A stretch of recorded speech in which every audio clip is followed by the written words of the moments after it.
Cole, it's our last chance, you and I, to talk to the Tolos before the big game on Sunday. Super Bowl 59 is imminent. Let's go. We've spent a lot of time talking about this game, breaking down Mahomes versus Hurts, coach versus coach, tight ends versus tight ends, defenses versus defenses. And Cole, I'm still not 100% certain who's going to win this game. I think the Chiefs are going to win it because I don't bet against the Kansas City Chiefs. Yeah. I don't pick against them, Cole. I told you earlier, I felt like I was the only one on planet Earth picking the Eagles. Well, the Rich Eisen show, you had I did have some one people guy agreeing with you. And by the way, for the record, Fan Upstate picks Lonzo, Chiefs, of course. Mm-hmm. Rob Brown, Chiefs this morning. I heard both of them pick the Chiefs. Diesel, you picked the Chiefs. I picked the Chiefs as well. So I am the only one. Am I missing anybody? The four? No, we're the only ones that work here in the entire building. It feels like sometimes. It does feel like that today, doesn't it? Especially on a Friday. Yeah, Friday when the weather is 73 degrees. It's so nice. Bosses are all out doing something more fun. It's so nice being stuck here. So Cole, I want to talk now since again we've broken down this game in a lot of different ways. I want to talk about the Tolos. I want to talk about you. How are you going to be celebrating Super Bowl Sunday? What are your plans for Super Bowl Sunday? What is your day gonna look like? Are you going to someone's house? Are you staying home alone? Are you cooking for a big crowd? Are you going to a bar? How are you gonna do it? How are you gonna or are you gonna be working? Like poor Sam. God, like you gotta poor go Sam, there. who's gonna be working, delivering pizzas. Maybe. I hope that whatever subscription service he's got has it and you can watch it on his phone while he's driving. Then again, that's terribly dangerous to be watching the Super Bowl while driving and delivering pizzas. It is. But hey, people do it all the time. People do it all the time. I can't wait. And for the Tolos out there on the stream, Twitter, Facebook, and YouTube, I see Kane already in the YouTube stream, 18 others in the stream as well. And for the Tolos out there listening on the traditional radio, Diesel, I have a couple of good questions for the Tolos to have during their Super Bowl gathering. What are you doing? Are you watching it at home? No, I'm going to a friend's house up in the Greer area. You take Highway 14, cross over Wade Hampton Boulevard. It's almost exactly like we're going to the Ingalls and Greer that we go to. Yeah. And instead of staying straight to go to that Ingalls and Greer, you take a right. You actually go dangerously close to Stone Man's house. Oh, that's dangerous. Rock. Yeah, I know. That's real dangerous. You just you roll down the windows, you wait for the smell, then you're like, oh, I'm close to Stone Man's house. But no, I'm going to a friend's house. He lives right down there. We do the Super Bowl at his house every year. He's got like a party basement with a bar. That's good. He's got a bar built into his basement. That's great. Here's what's cool about his basement. He lives he's got a house with an unfinished basement. I mean, it's finished in it's concrete floor. Yeah. But there's no drywall up. But on one side of his garage, it's a 2-car garage, but there's a split down the middle. On one side, he's got the bar and a TV. On the other side of the garage, he's got another flat screen TV where there's just chairs set out. I like it. So you got 2 TVs playing the game at the same time. And of course, you roll the garage doors up. He's got a fire pit out back. We're going to have a ball, dude. Our Tolos on the stream are already getting in with their answers. Texters, you're a little bit behind. 844-FAN phone. That's 844-326-3663. Ben on the YouTube stream, Diesel says, I don't know if this is Nashville is what he says. Cool. Heading to his best friend Adam's house to watch the game. Ben is picking the Eagles, and his friend lives in Nashville. Ben, are you from here? Are you from the upstate, or did you find us on the YouTube stream and you're somewhere? How cool is that, man? We're going regional. So Ben's going to Nashville, which is seems like a great place to watch the Super Bowl. Yeah, right? you think? I don't know if I'd be I mean, I would want to be out amongst the people if I were in Nashville. Well, if you're out amongst the people, you're not going to be watching the game. But you better have amongst the people with the TVs. Kane says watching the game with the Mizras at home. Kane, who do you think's going to win? Ben says he's from Maryland, moved here 2 years ago. He works in Clemson. Ben, in Clemson, we so much appreciate you listening and watching the show on YouTube. That's awesome. Welcome to the upstate, Ben. Glad you're here. So Cole, I got some numbers for you as Tolos are getting make sure in. They're not big numbers. Are getting in their plans. Yeah, we can't be doing multiplication today. Those dimes and stuff. Really yeah, threw those me dimes. off, Yeah, it messed us up. Now we'd be in trouble if we had to do nickels. We'd be in real bad shape. Where's who was it yesterday? It was Harold. Harold, yeah. Harold, the 82-year-old Harold, schooling us on how to do math live on the radio. But Tolos, again, let us know how you're going to be celebrating the Super Bowl. What are your plans? I know who was the Tolo who said they were cooking for 40 people? Simpsonville. Michael's in Simpsonville is going to be getting up early that day, I'm sure. Yeah, I bet getting started. I don't even want to know what time his day is. When I walked outside earlier at our studios, I could hear Michael's wife fussing at him already in the parking lot. I told you not to invite those SOBs, Cole and Diesel over here. Did you pick up those tablecloths? Those did you pick up the cups? Sorry, Michael. Well, Michael, I hope you did your shopping at Ingles Markets. Yes. You can get everything where you need all the plates, the plastic silverware, which is an oxymoron to call it plastic silverware, but the table covers, of course, all your food they got there. But here's some numbers here, Cole, for you. Last year, 42% of American households tuned in to watch the Super Bowl. That's huge. We can't even get 42% of people to vote in the presidential election. It's a lot of people. Did you say 40? How much? 42%. 42%. That doesn't surprise me, though. It is the Super Bowl. It is the Mecca. It's the game that everybody, again, sports fans. You know what's crazy about that stat? I've wondered this throughout the course of the week and years. People, like I heard freaking George Kittle the other day. I think he was on with Rich Eisen, which, by the way, airs on this station from 12 to 3. People who say, I'm not going to watch. I'm not watching the game. What are you going to do? It's a Sunday in February at 6 o'clock. What, Diesel, what else in the world is there to do on a Sunday in February? It is no, you're going to watch. People who don't watch, I don't know. I honestly, you need to go get help. I mean, what else is there to do if you're not watching the Super Bowl? 42%. That's a fascinating number. Yeah, I take that back what I said about we can't get 42%. Apparently in 2020, 60% of Americans voted, which is huge. That's way more than usual. It's a lot. No, it used to be like only about 40%, 30% came out, and people are like, whatever. I don't really care. But 40% of Americans are going to watch the Super Bowl.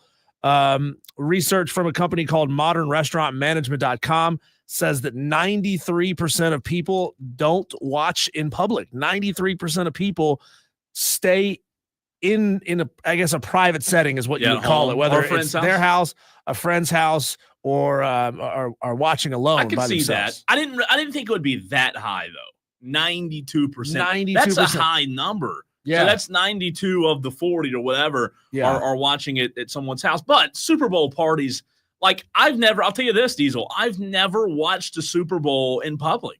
Have you? Like at a bar, a sports bar? No, I can't say as I have. That's what I'm thinking. So for whatever reason, I'm sure the sports bars in the upstate are going to be crowded Sunday because there are people, who are single and whatever and want to go watch at the bar. Hey, that's great. I've never been out to like a sports bar or a restaurant to watch the Super Bowl.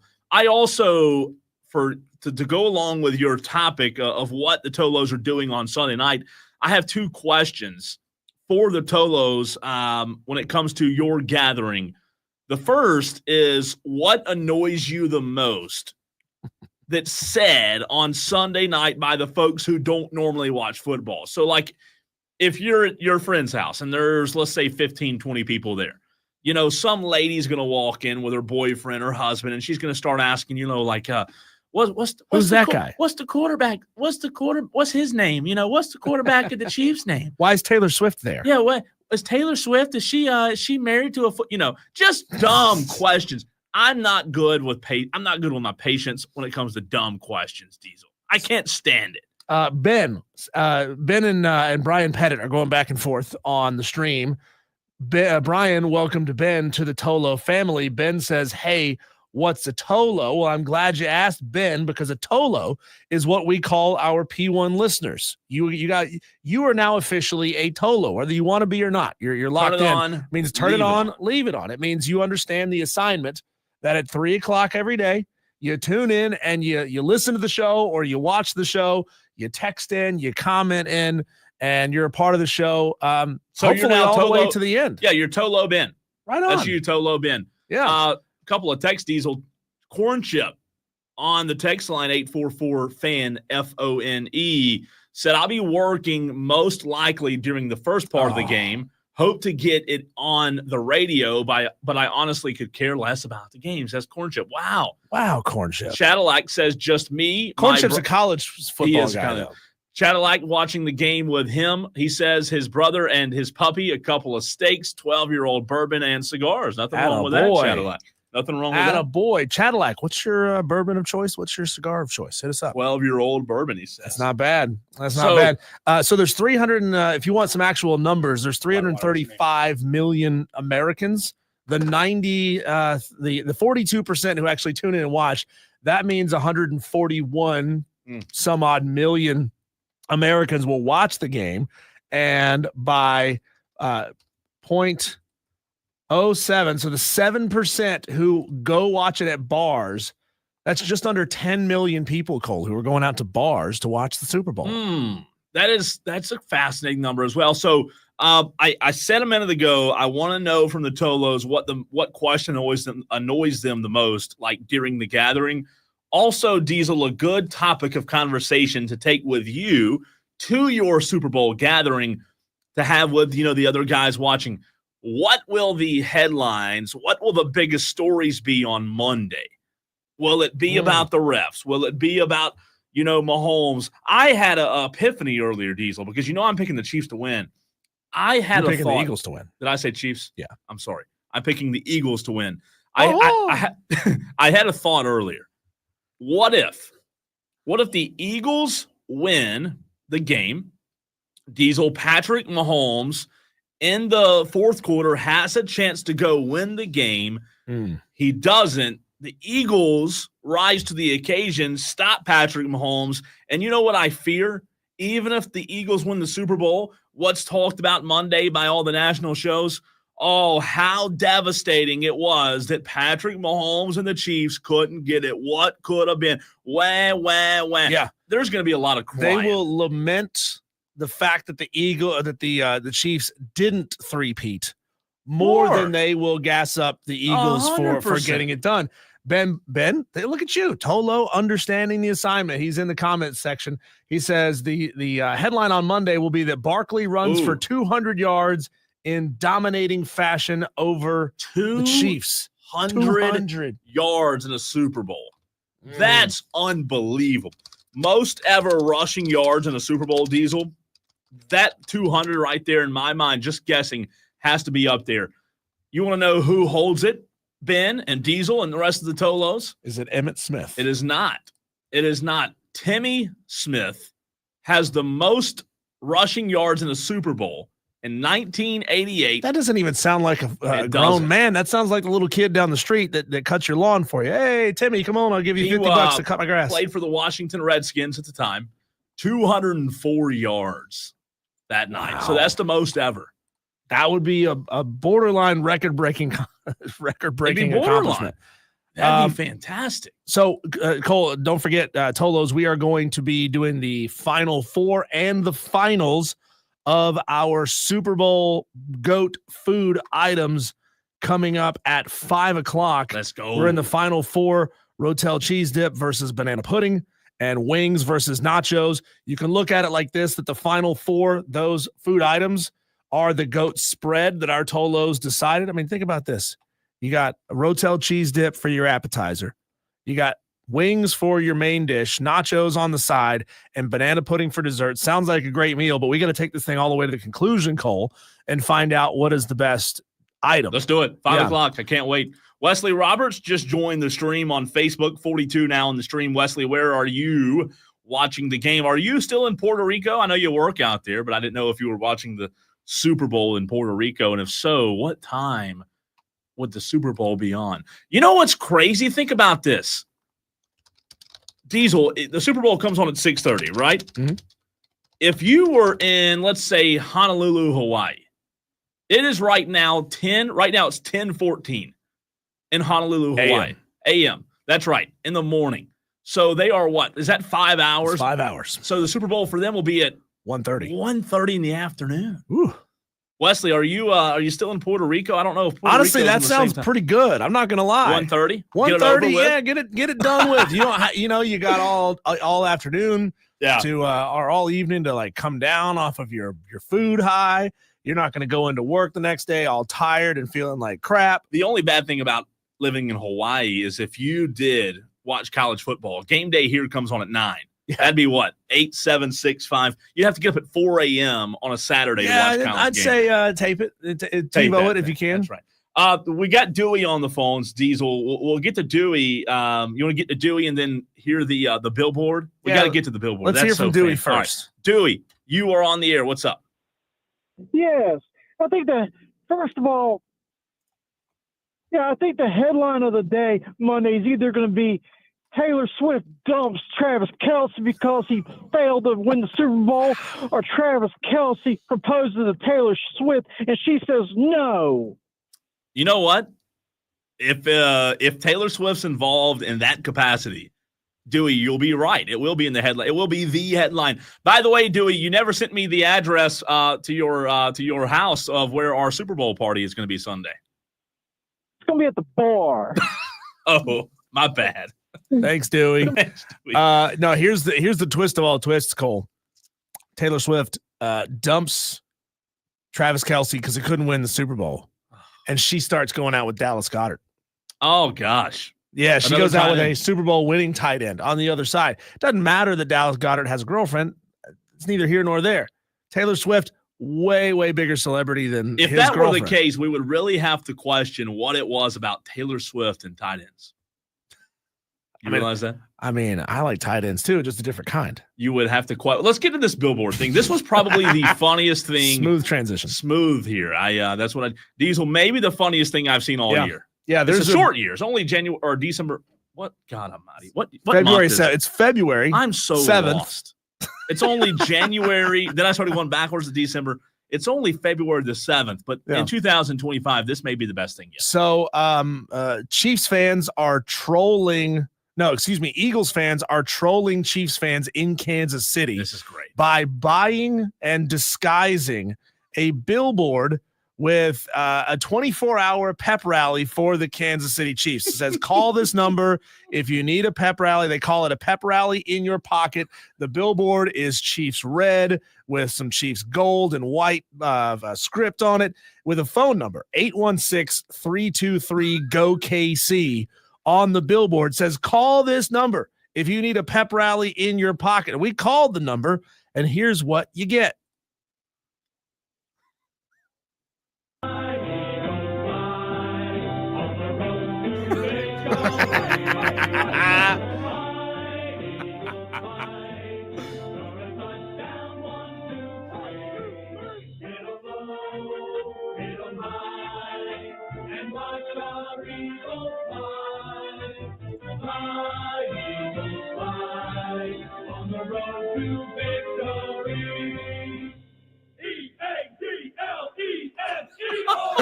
Is that not the greatest thing in the world? I love Philadelphians. Oh my gosh! Only in the NFL, Diesel do fans spend what $2,000-$3,000 for a billboard at least? How much a billboard cost? And go and put that up. That's fantastic. Well done. I hate Philadelphia. I say Philadelphia, being a Cowboys fan, but well done by them, man. That might be the best I've ever heard. Epic troll.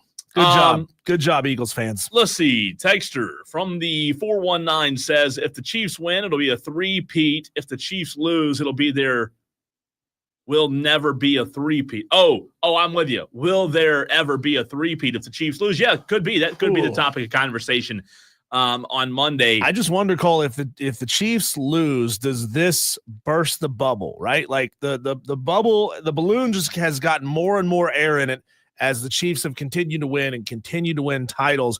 If the Eagles are able to stick a pin in it and burst this thing, do we see that as like the end of the Mahomes era? You know, they could have good seasons again, but that whole aura of invincibility around them, maybe after a loss, even if it's a bad loss. I don't think so. Would Andy Reid say, you know what, enough's enough, I'm done, I'm not coming back for another year? I know Travis Kelce said that he's not going to retire. And Reid said he was coming back. Well, we'll see. I don't think it would burst the bubble. I don't think it would. I think contenders again next year. I think they're contenders until Patrick Mahomes retires or goes somewhere else, right? I think he's that good, man, and I really do. I think they're going to be around for a long time regardless of what happens on Sunday. Now, let's get into a topic of conversation that you Tolos may agree with me on, you may not. If the Chiefs win on Sunday, I say it's time we start putting Mahomes in the Tom Brady GOAT conversation because 3 in a row, it's never been done. What do you say? 844-FAN phone. We'll get into that next.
Brian Pettit on the YouTube stream, which we're live on every day, 3 to 7, also on X and Facebook. You can watch the show right there. Brian Pettit asked, Cole, who could eat more wings, you or Diesel?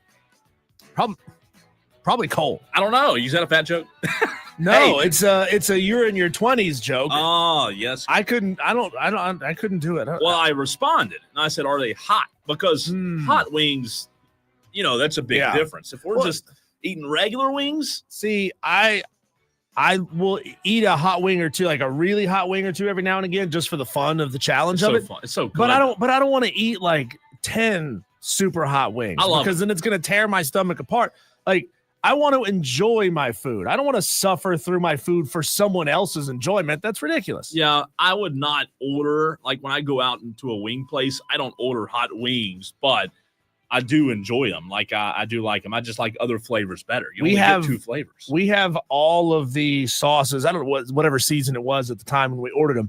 All of the sauces from the show Hot Ones on YouTube. If you've ever seen that show, Tolos, it's where they interview celebrities and each wing gets progressively hotter to the point where it's like the surface of the sun by the time you get to the last one. I'll tell you right now, Cole, the last sauce isn't nearly as bad as sauce number 8, the bomb. Like that's so much worse. It's just battery acid on your tongue. It's I like bad. hot, man. I really do. I love hot sauce. I wouldn't say it's enjoyable. Kane says I legitimately could eat more wings than the both of you. Not a joke. You might could. All right, let's get into the conversation, and I want to hear from you, Tolos, on this at 844-FAN-PHONE. That's 844-326-3663. If the Chiefs win on Sunday, Diesel, is Patrick Mahomes now in the same conversation as Tom Brady? Is Patrick Mahomes now ahead of Tom Brady? We all know, for the most part, I believe 99% of people out there would agree that Tom Brady's the GOAT, right? The greatest of all time, 7 rings.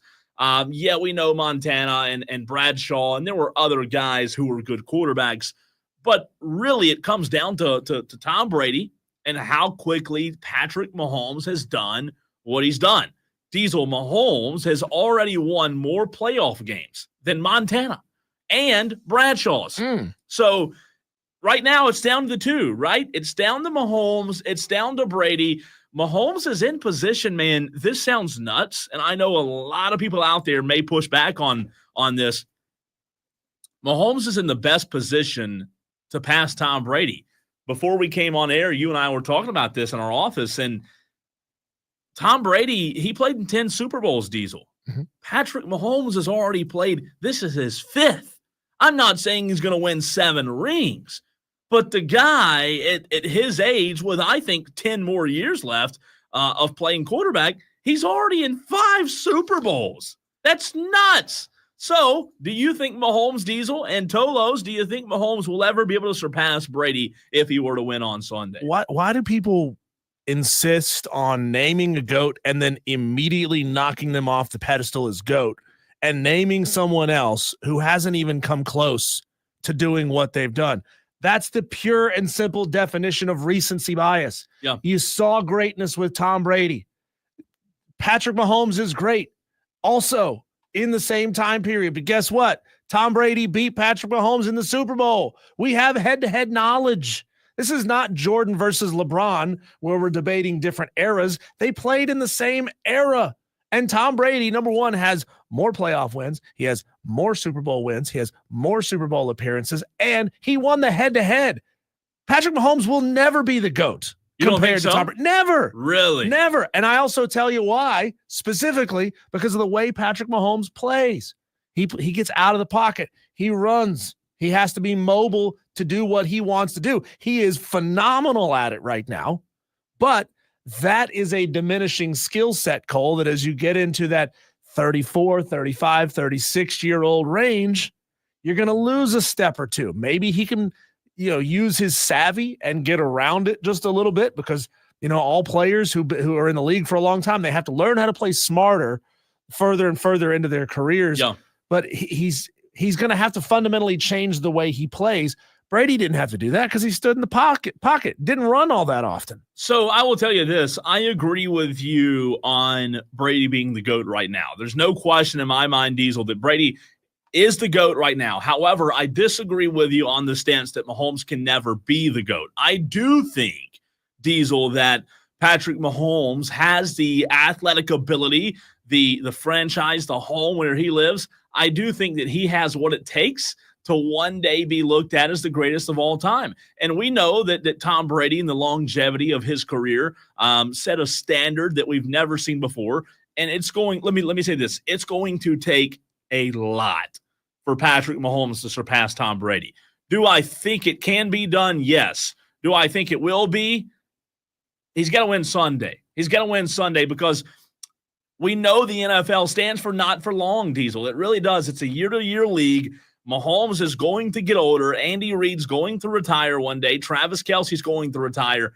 I'm not saying he won't be good because, like I told you in the last segment, I think as long as he's the quarterback, he's got a chance to win the whole freaking thing. But I just think that when he's already done what he's done at 5 Super Bowls, he's lost 1. This is his 5th. Man, if this continues 5 years from now, 6 years from now, 7 years from now, and it's 2031, 2032, and we're having these same conversations about Mahomes, I think at that point it'll be a different conversation because let's remember, you brought up, LeBron and Jordan. It took a long time, Diesel, for LeBron to even get in the same conversation as Michael Jordan. It didn't happen in his, first 5 years. So Sure. Could it happen? I think it could. Tolos, what do you think at 844-FAN-PHONE, 844-326-3663? Mike Main says, when Kansas City wins Sunday, Mahomes will be the GOAT. Twisted Whisker says, Diesel just won the whole who's GOAT argument right there. So Twisted Whisker agrees with you on Tom Brady. Mike Main says Mahomes will be the GOAT if he wins Sunday. Texter asks, what will it take to replace Brady as the GOAT? Let's see here. Hey, Mike, I know that we live in a fantasy land world where people just get to make up whatever facts they want and say, this is my reality. But in what objective reality is 4 greater than 7? What objective reality is 4 greater than 7?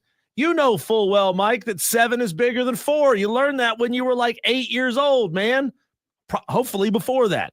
You learned that when you were a kid. Now, I will say 7 is greater than symbol 4. So let me ask you this question. I agree with you on the math.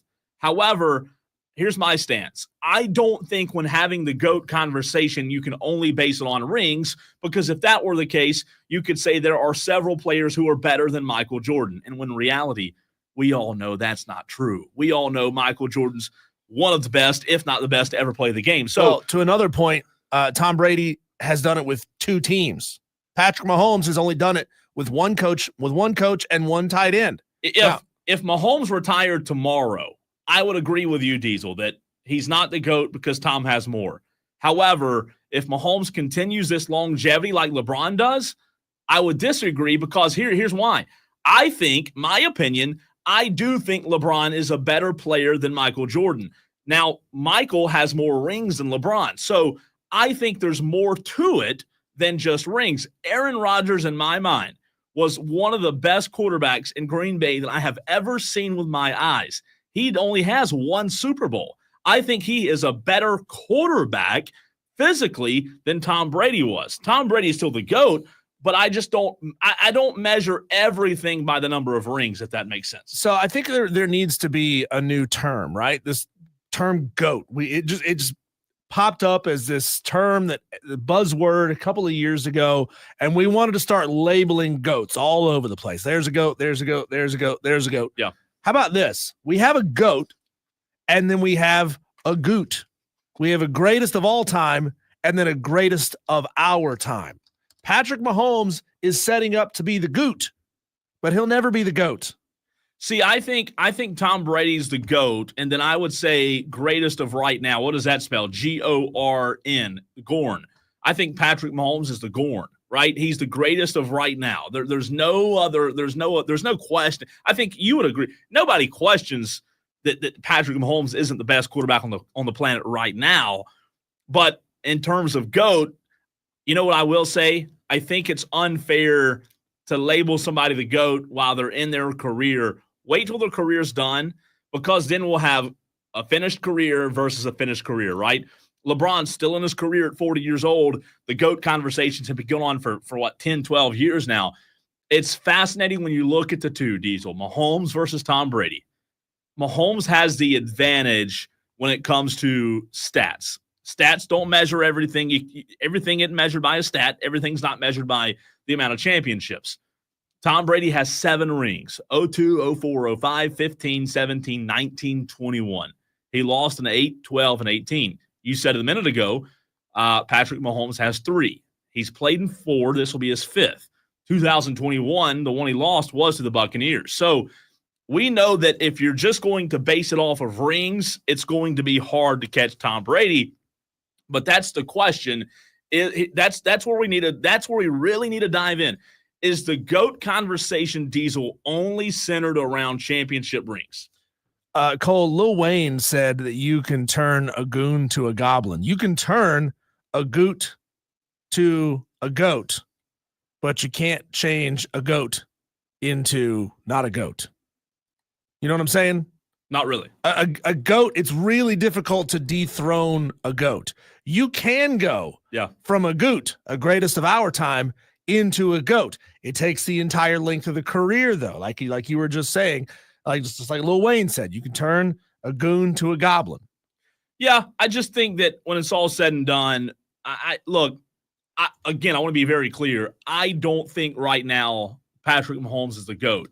However, I do kind of agree with Mike Main in a sense, and there's a ton of texts we'll get to at 844 fan phone. If he wins Sunday, he'll be the first quarterback to ever three-peat. And that's got to mean something, right? If I'm playing the Patrick Mahomes side. I'm not saying that ultimately, Diesel, if he wins Sunday, he's ahead of Tom Brady. I'm not saying that. Texter says Mahomes won't win like Brady did. For his first 15 years, you could still hit Brady. Mahomes can prance around and draw a flag when you look at him wrong. Very interesting. Let's see. Another texter here asks, where does Dan Marino rank? He doesn't have any rings. Well, texter Dan Marino would have a ring if he knew to hold the ball laces out. You and I both know that. 549 says Mahomes and Brady have the it factor. You just know if they get the ball with 2 minutes left, they're going to win the game. And that's true. The synopsis of this whole segment is these two are probably the best we'll ever see for a long time. They're the best we've seen. Hurricane Jeff on the text line says, I think that calling Patrick Mahomes the GOAT right now is just bad, says Hurricane Jeff. Nicely done. I see what you did there. If he wins this game, however, that could change a lot of things. He'd only need 2 more to catch up to Tom Brady, and he's still fairly young. So let's go there, because that's what Hurricane Jeff said, and I think he's right. If he wins Sunday, it'll be his, 4th? He'll only need 3 more to tie Tom Brady.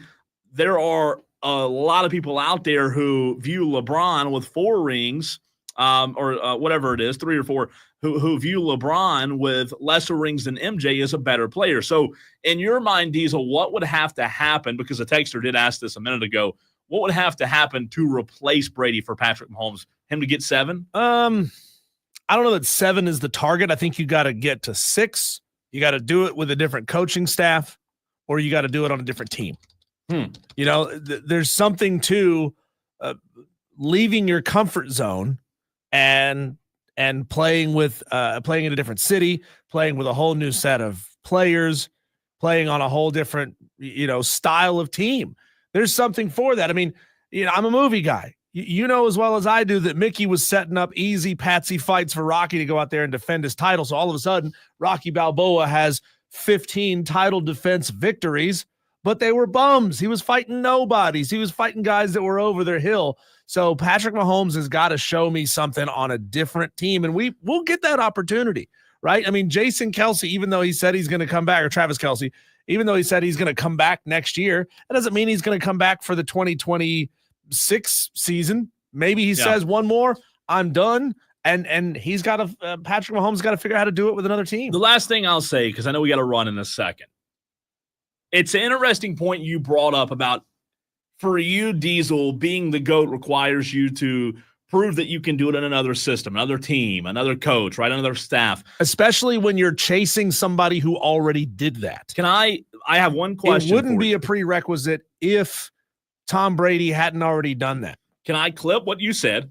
Can I tie a rope to your waist and bring you along with me and go have the debate that I have with millions of people every single day, it seems like, when I argue LeBron versus Michael Jordan? Because Michael Jordan fans don't want to hear that. They don't want to hear that. Michael Jordan had the same coach, same system, same team. Obviously he went to Washington, but he was, dried up by then. But if you're going to say that, which I do think there's some validity in that, Diesel, that, proving it somewhere else matters. I think that it's important to use that with all sports. I know this isn't the Tom Brady. I know this isn't a LeBron-Michael debate right now, but it's interesting that you did say that. Well, Michael Jordan did it all with one team, but he also did it with a huge cast of characters around him. He did it with Scotty most of the time, most of those years, or all of those years, but he also had a rotating door of other stars around him. Dennis Rodman, Charles Oakley, Horace Grant, Steve Kerr, Tony Kukoc, Bill Cartwright. He had so many different players around him that came and went. Ron Harper, Jerry Stackhouse, that he was winning titles with a whole different, other three players in the rotation around him. I will say the fascinating thing about GOATs, Diesel, as we run, what people don't understand about teams who win championships and the greatest players of all time, to be in the GOAT conversation, yeah, you've got to be good. Yeah, you've got to be skilled, Diesel. Yeah, you have to have good teammates and a good coach. But you know what else you have to have a lot of? You have to have a lot of luck. You have to have a lot of luck. Tom Brady, one of his Super Bowl rings happened because Pete Carroll decided not to hand the ball off. Michael Jordan has a championship because of Tony Kukoc's late three, because of Steve Kerr's late three. You have to have things go your way. Patrick Mahomes, as good as he is, you know what leads me to believe that he can be the GOAT one day? More than any other player in my memory, Diesel, he has things go his way. It just seems about every single game, things favor Patrick Mahomes. When we come back, Cole, should this sponsor pay up, or, well, do they have a case? This wild story coming out of a UMass basketball game where a guy won a big-time prize and the promoter doesn't want to fork up the cash. That conversation is next.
I would never prop up Luigi Mangione as some sort of American hero, Cole, but maybe after this, you might feel a little more apt to think that way. At a UMass women's basketball game Wednesday night, a senior named Noah Lee, completed the make a layup, free throw, three-pointer, and half-court shot in 30 seconds challenge for a chance to win $10,000. Wow. But the insurance company who covers the money, Odds On Promotions, is refusing to pay. They're not going to give him his money. And what is this garbage, Cole? What is this absolute garbage? So what happened is he made the free throw or made the layup on the first try, free throw on the first try, three-pointer on the first try, and then he made the half-court shot, swish, down the middle, perfect shot. The problem is, Cole, like 4 inches of his foot was across the half-court stripe. And that, by the rules of the challenge, I guess, means that he didn't hit the shot. He did not hit a half-court shot. They're not counting it. That is tragic. Yeah. Tragic. I'm sure he feels like Kevin Durant did in the, I think it was game 7 when his toe was on the line. That I don't think in my life I've ever heard. So the sponsor pulled the money and they're not giving him a dime. Not giving him a dime.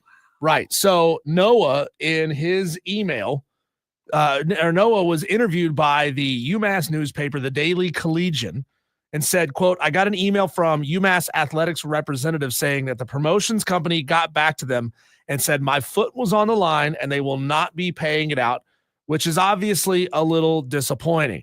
This is a college senior, right? $10,000 would be huge for a college senior.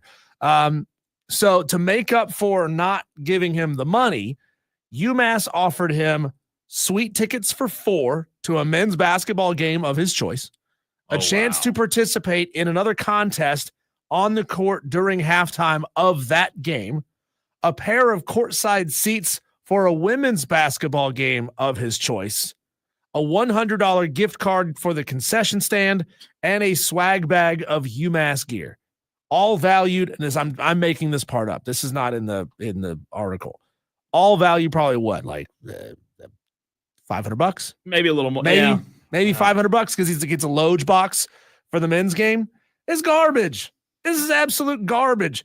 And the sad thing is, Cole, a lot of people, now that this is going viral on the internet, they're all bagging on UMass women's basketball, and like they didn't have anything to do with it. It's the promoter. It's this Odds On Promotions. So the question is, should he have gotten it? Should he have got? Was it 5 or 10K? 10K. It was 10K. 10K. Look, his toe was on the line. And you have to. Eastern Conference semifinals, Diesel. Game-winning shot, potential game-winning shot, Kevin Durant, the Brooklyn Nets versus the Milwaukee Bucks. Just a few years ago, same situation. KD hits a 3 to take the lead. They review it. Toes on the line. Doesn't count. It's a 2. Milwaukee goes on to win. No, man, sorry. But that's a three-pointer. There's a clear delineating line of what a three-pointer is, and we've all known that. He was required to hit a half-court shot. I'll say it's impressive. It's impressive. Because to me, a half-court shot is any shot basically from the logo, right? That the logo is half-court. They didn't say he has to be behind the half-court line. I say you snooze. What was his name? His name was Noah. Noah, I love you. Sorry, your foot was on the line. No, you look, whoever this insurance company is, insurance companies suck, right? Odds On Promotions. The university doesn't put this cash up. The promoter does, and they have an insurance policy in case they hit. Take the win. Give the guy $5K. I mean, it was a half-court shot. His foot was on the line, but he still shot it from half court. Yeah. Half court is half court. He was right standing on half court. So take the win. Look good for a change. Don't be jerks. Give the kid $5K. That is tragic. But he's got to learn. He's got to learn, man. You got to do it. You can't. I mean, the foot on the line, the toe on the line. You got to make sure it's a half court shot. The three-pointer, yeah, it'll have been a lot different. All right, Diesel, coming up next, we are going to test your knowledge. I say we. I am going to test your knowledge. Not only you, Diesel, but the Tolos out there. That's right, you listening on 97.1 Spartanburg or 97.7 Greenville or on the stream as 75 are in right now. Get ready, because we're doing our Super Bowl trivia segment. And the very next segment, it's Tolos and Diesel. So the Tolos get to help Diesel. I ask the questions. Get your smart hats on next.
Tolos, it is time for some good old-fashioned trivia. I have never, Diesel, been one that's fond of trivia. I know a lot of places around the upstate, they have trivia night.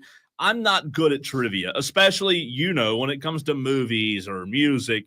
I know sports, but that's about it.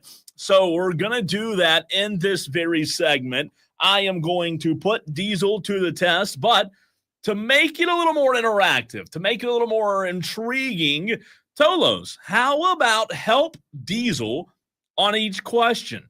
You can text the show anytime at 844-FAN-PHONE, 844-326-3663. But if you really think you're smart enough, call the show. We'll put you on, and you and Diesel will get the opportunity to answer the question. What is it, the old show where you had to phone a friend, Diesel? Was that To Catch a Predator? No.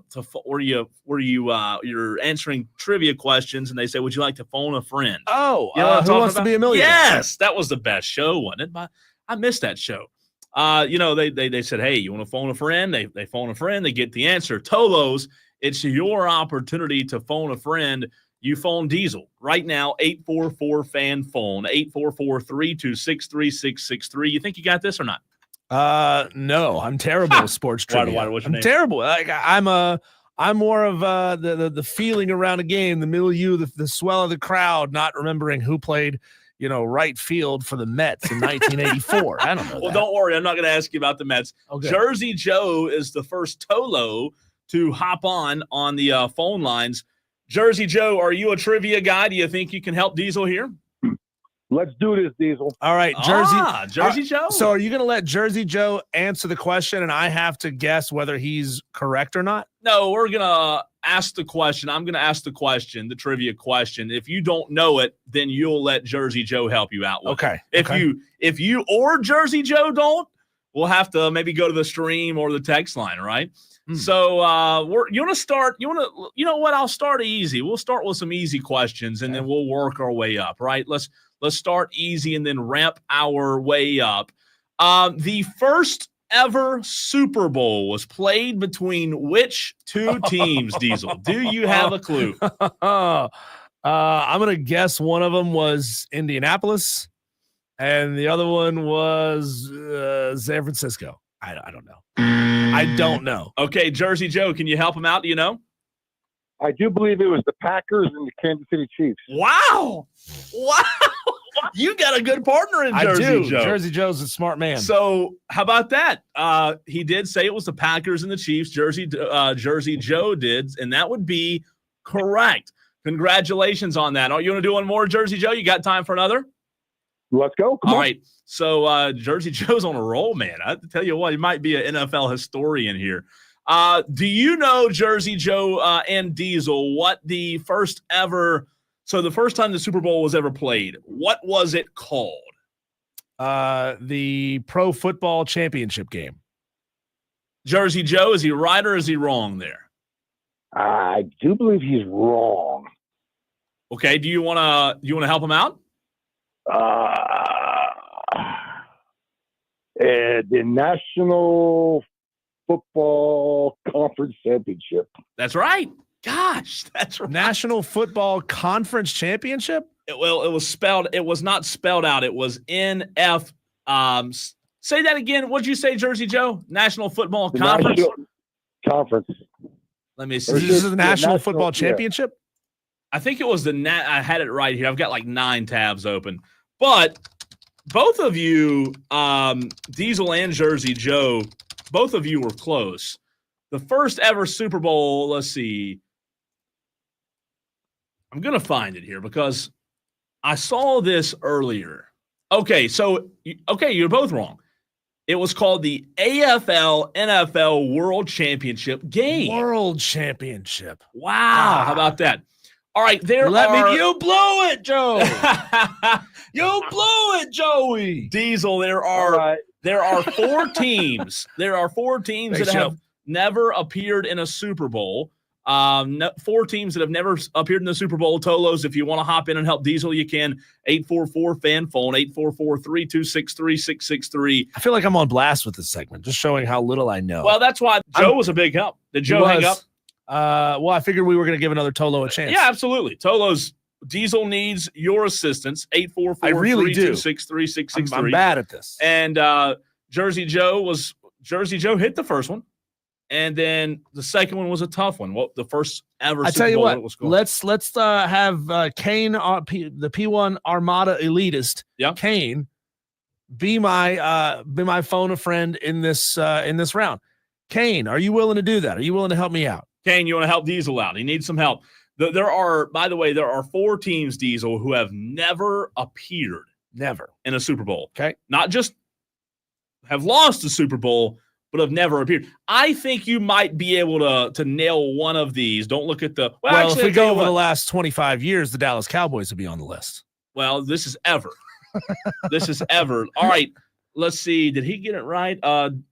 Did you see the whole answer? No, I looked over and I saw the answer Nathan was there. Green on YouTube just nailed it. So there are 4 teams. Try to guess. I think you can guess 1 or 2. Yeah. I really do. Just think historically bad. I did see Jacksonville on his answer, but then I saw it and I turned my head quickly. So you got Jacksonville. I'm going to say the Cleveland Browns. That would be 2. Correct. Well, they're a relatively new team, the Houston Texans. You're right. Houston Texans. You've got 1 more. And what's your name? Oh, that's tough. I'm trying to think of all the teams in out west, maybe the Chargers. Kane, do you want to help Diesel with this one? He's missing 1 team. Is it the Chargers? Yeah. Well, since he asked, I'll try to help him out, but I'm probably the worst person I ask. All right, Kane, we've got the 3 of 4 teams who never appeared in a Super Bowl. I have to block the screen so I can't see it over there. Yeah, that's right. Diesel, he hit the Browns, the Texans, and the Jaguars. There is 1 more team that's never made a Super Bowl. Who is that team? Detroit Lions. Bam. Detroit Lions have never made a Super Bowl? Wow. Never. Good job, Kane. Never. All right. Smart man. We'll give you 1 or 2 more, Kane, and see if my team. That's my favorite team. So that's why he cuts knew right that. to the core of you. I feel like I'm being punked right now. All right, let's do a softball here. Let's do a softball. Kane and Diesel, Super Bowl trivia. The team that has the most Super Bowls right now, there are 2 teams with the most Super Bowl wins. There are 2, Diesel. Okay, I'm going to let Kane go first, and then I'm going to guess if Kane is right or wrong. Okay, team with the most Super Bowls. Yep. Victories. Mm-hmm. Oh, victories. That's correct. Who has the most rings? Gosh. Are you in a tornado by chance, Kane? Are you getting your car washed, Kane? No, I'm in the car. Yeah, it sounds like you're in a tornado. I didn't know if you were out west or something, making sure you were okay. Yeah. This one's not hard, right guys. Down the Southern Connector. This one's I think I know one of them. Cowboys. No, incorrect. Well, I would have got that wrong. Incorrect.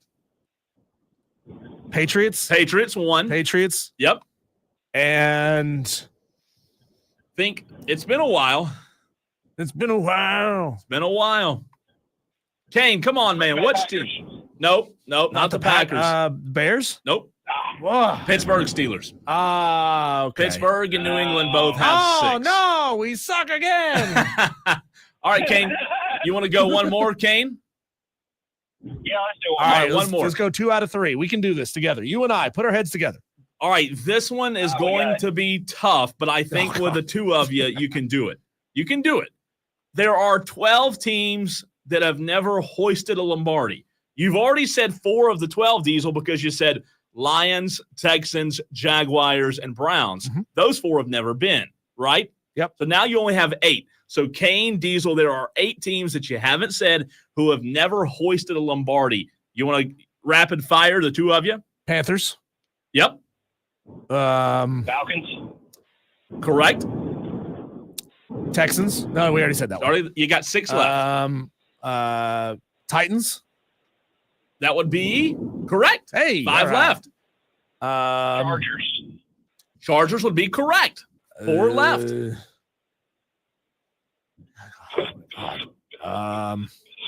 Jets. Kane says the Jets. You would be. Didn't they get one back in the day? Yeah, they did. They did get one. Yep, they've won a Super Bowl. God, I'm trying to think who else who's never gotten one. Think who just lost. And what I remember, I said what does their name stand for? Boy, Redskins. who? Commanders. Redskins. The Commanders / Redskins. That would be. Say that again. All right. I'm good about you. Kane, we're losing him. Kane? We're losing Kane. Kane. I'm at the toll road. He's at the toll road. Get the toll guy to help us out because he's ask the toll guy. Think. Hey, what Super Bowl team or what team has never won the Super Bowl? You don't know? Okay. You don't know. He just asked the guy at the toll. He really did. Buffalo Bills, guys. Buffalo Bills. Come on. That's 5. Buffalo Bills. We got 3 more to go. You Good said God. so. We've got Bills, Browns, Mhm. Chargers, Jags, Lions, Texans. Okay, so there's one we haven't said. There's Ravens. The Ravens have. Ravens have You said the Falcons. You said the Panthers. You said the Titans. Diesel, you have 3 left. 3. Oh my And God. Kane, if you're still there, you've got 3 left. So I'm looking at the 3. This would be AFC. I know Seattle won one back They did. back in the day with Russ. Kane, you still there? We have you. We need another Tolo here. Yeah, I'm here. All right. I want to also, while Kane's here, invite another Tolo to go ahead and call in for the next round. 844-FAN phone to help Diesel out. 844-326-3663.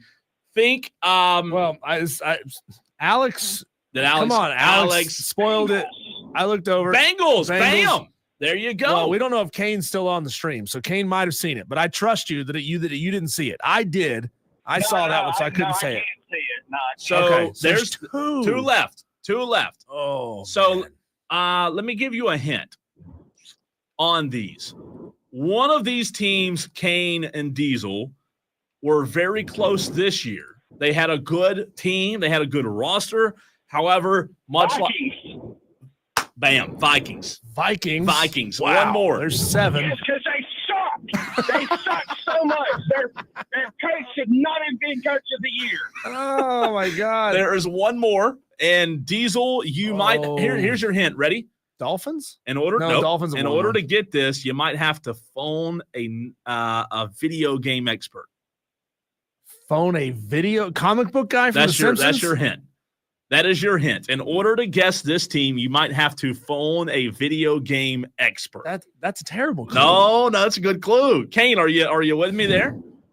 Phoning. Yeah, John Madden was the coach, wasn't he? No. The Raiders? No. Kyler Murray, the Arizona Cardinals. The Arizona Cardinals have never. All right, thanks, Kane. We Thanks, appreciate Kane. it, man. And also thanks to the guy on the toll road. I don't know, dude. So Kane pulls up. If you just tuned in, we're doing Super Bowl trivia. He's at the toll booth paying his toll fee, and we've got him on the phone doing trivia, helping Diesel, and he literally asks the guy at the toll booth which teams never won an NFL Super Bowl, and the guy was like, "Oh, I have no idea. He has no idea, no clue, not a sports guy." All right, any more Tolos that want to help Diesel out? Thanks I to need Jersey all the help Joe. I can get. Alex Guest is on the stream, but not on the phone. Come on, Alex, get on the phone and help Diesel out. He needs some assistance on the phone lines. Shout out Jersey Joe and Kane so far, 844-326. Co-host of the Saturday Morning Scramble. That's right, 3663 Alex again. Guest, ladies and gentlemen. 844-FAN phone. That's phone with an F. That's the way you can help Diesel. I want to throw this one at you solo. The Lombardi Trophy. Somebody will lift it up on Sunday. How much does a Lombardi Trophy? How much does it weigh? Ooh. I feel like it's Why, not what's your name? super heavy, but it's got a little heft to it. I'm going to say the Lombardi Trophy weighs 15 pounds. You're not far off.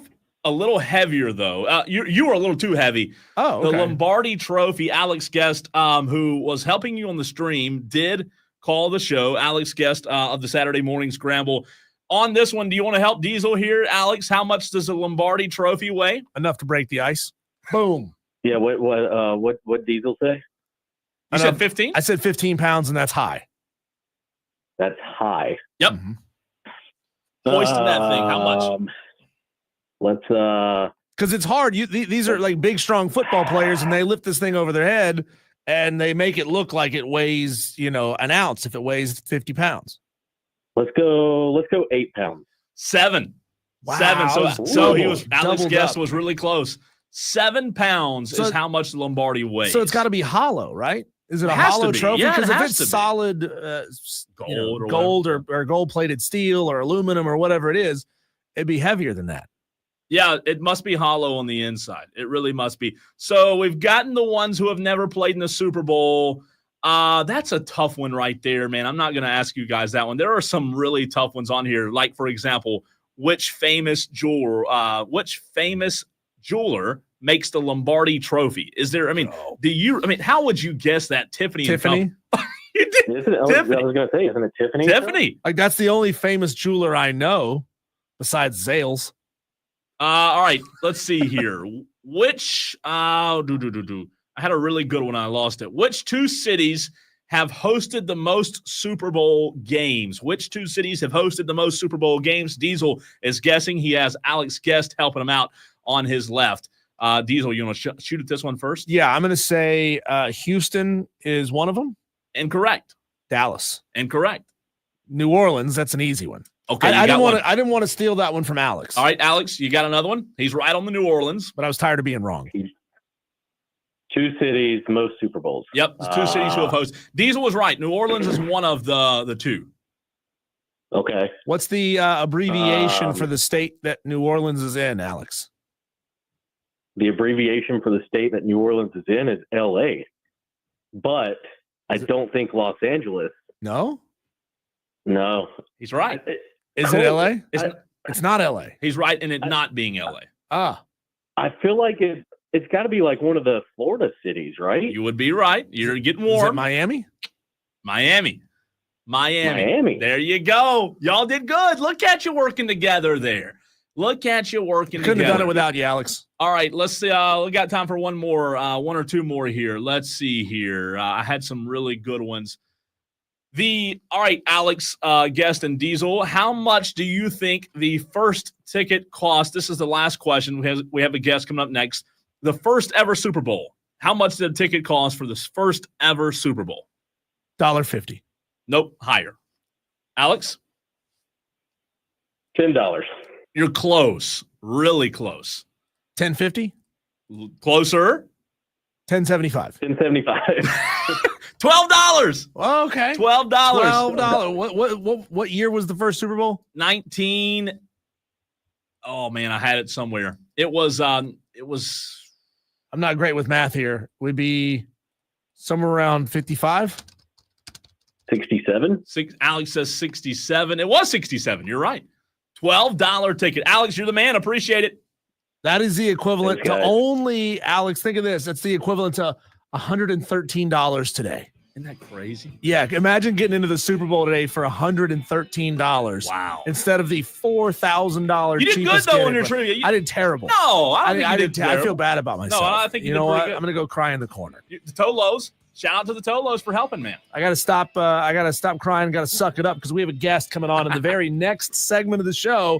Rod Baxley, who covers Duke, North Carolina, and NC State for the Fayetteville Observer, as Clemson going to be hosting Duke on Saturday, tomorrow. We'll talk to him next.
Wire to Wire with Diesel and Cole Bryson. And even though the Super Bowl is clearly dominating conversation right now, college basketball is getting hot. We're getting into crunch time. The opportunity for teams to make their way up inside the top 25, get quality wins, is shrinking. And that's kind of what's going on for the Clemson Tigers as they took the L earlier this week at home against Georgia Tech. But they got a big-time opportunity tomorrow when Duke comes to town. We're joined right now by Rod Baxley of the Fayetteville Observer, who covers Duke, North Carolina, and NC State, again, for the Fayetteville Observer.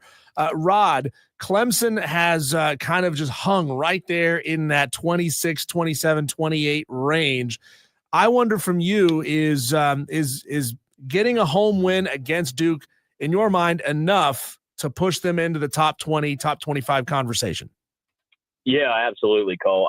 Honestly, I think they should already be in the top 25. Now, the Georgia Tech loss is a bit of a head scratcher as far as you looking at top 25 teams.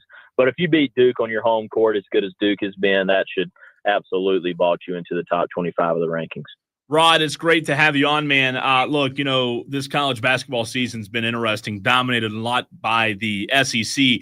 And we talk a lot about the SEC and college hoops on this station. And you know what? We've as of recent have talked about UNC, with that being one of the teams that you cover. Obviously, we'll get into the weeds of Clemson Duke on Saturday because that's a big ACC matchup. But what is it like to cover UNC right now? Because you do cover them for the Fayetteville Observer. UNC is just not living up to what they once were. We had the conversation a couple of days ago about them being a blue blood, but for how long? What's the feeling in UNC and behind Hubert Davis right now? Yeah, there are not good vibes, man. It's kind of a deja vu experience with 2023.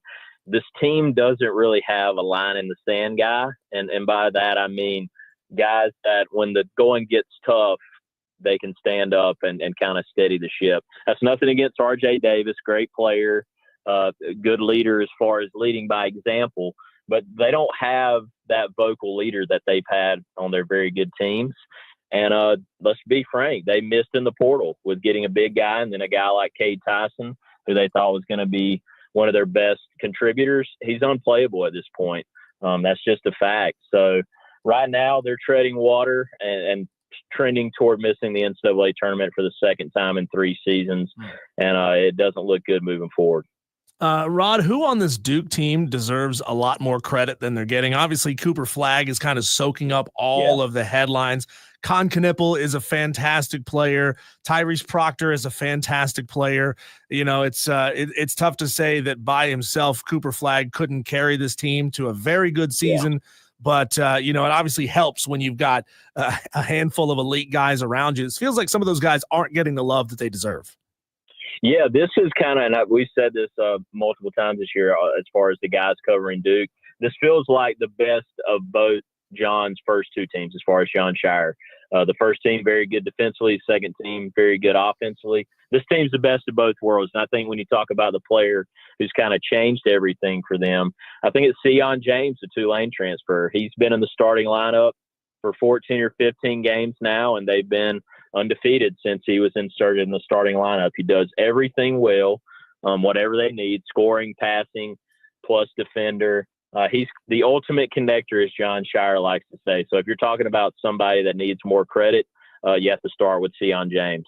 Hey, Tolos, do us a favor and give Rod a follow on Twitter, on X. Let him know you heard him right here on the Fan Upstate, 97.1 Spartanburg, 97.7 Greenville, and on the free Odyssey app. On Twitter, at Rod Baxley. That's RODDBAXLEY. Rod, it's an interesting matchup Saturday between Clemson and Duke. You mentioned that, triple overtime loss for Clemson against Georgia Tech. Clemson's been right behind Duke in the ACC standings thus far this season. Do you feel like those 2 teams are in the same category? We should mention them in the same breath, or from someone who covers Duke on a consistent basis, do you think that Clemson has a chance of being exposed on Saturday? Yeah, right now it's hard for me to put anybody in the tier with Duke and Auburn. I saw both of those teams, obviously, at Cameron when they played, and Duke squeezed out a great game. I think those two teams are ahead of everybody else at this point. But as far as the ACC, it's Duke and Clemson and then everybody else, in my opinion. Louisville's been good, but they've dropped their last two. When you're talking about locks for the NCAA tournament, I think it's Duke and Clemson. And when you look at Clemson, they've got among the most experienced rosters in the nation. And that is a team that has given Duke trouble. Now, given it was November when they lost to Kansas and Kentucky, but those are two of the four most experienced teams at the Division I level, and Clemson's just inside of the top 10. So if you're looking for a formula to take down the Dukies, I think experience is the way, and Clemson has plenty of that. Find him on Twitter, Rod Baxley, at Rod with 2 Ds, Baxley on Twitter.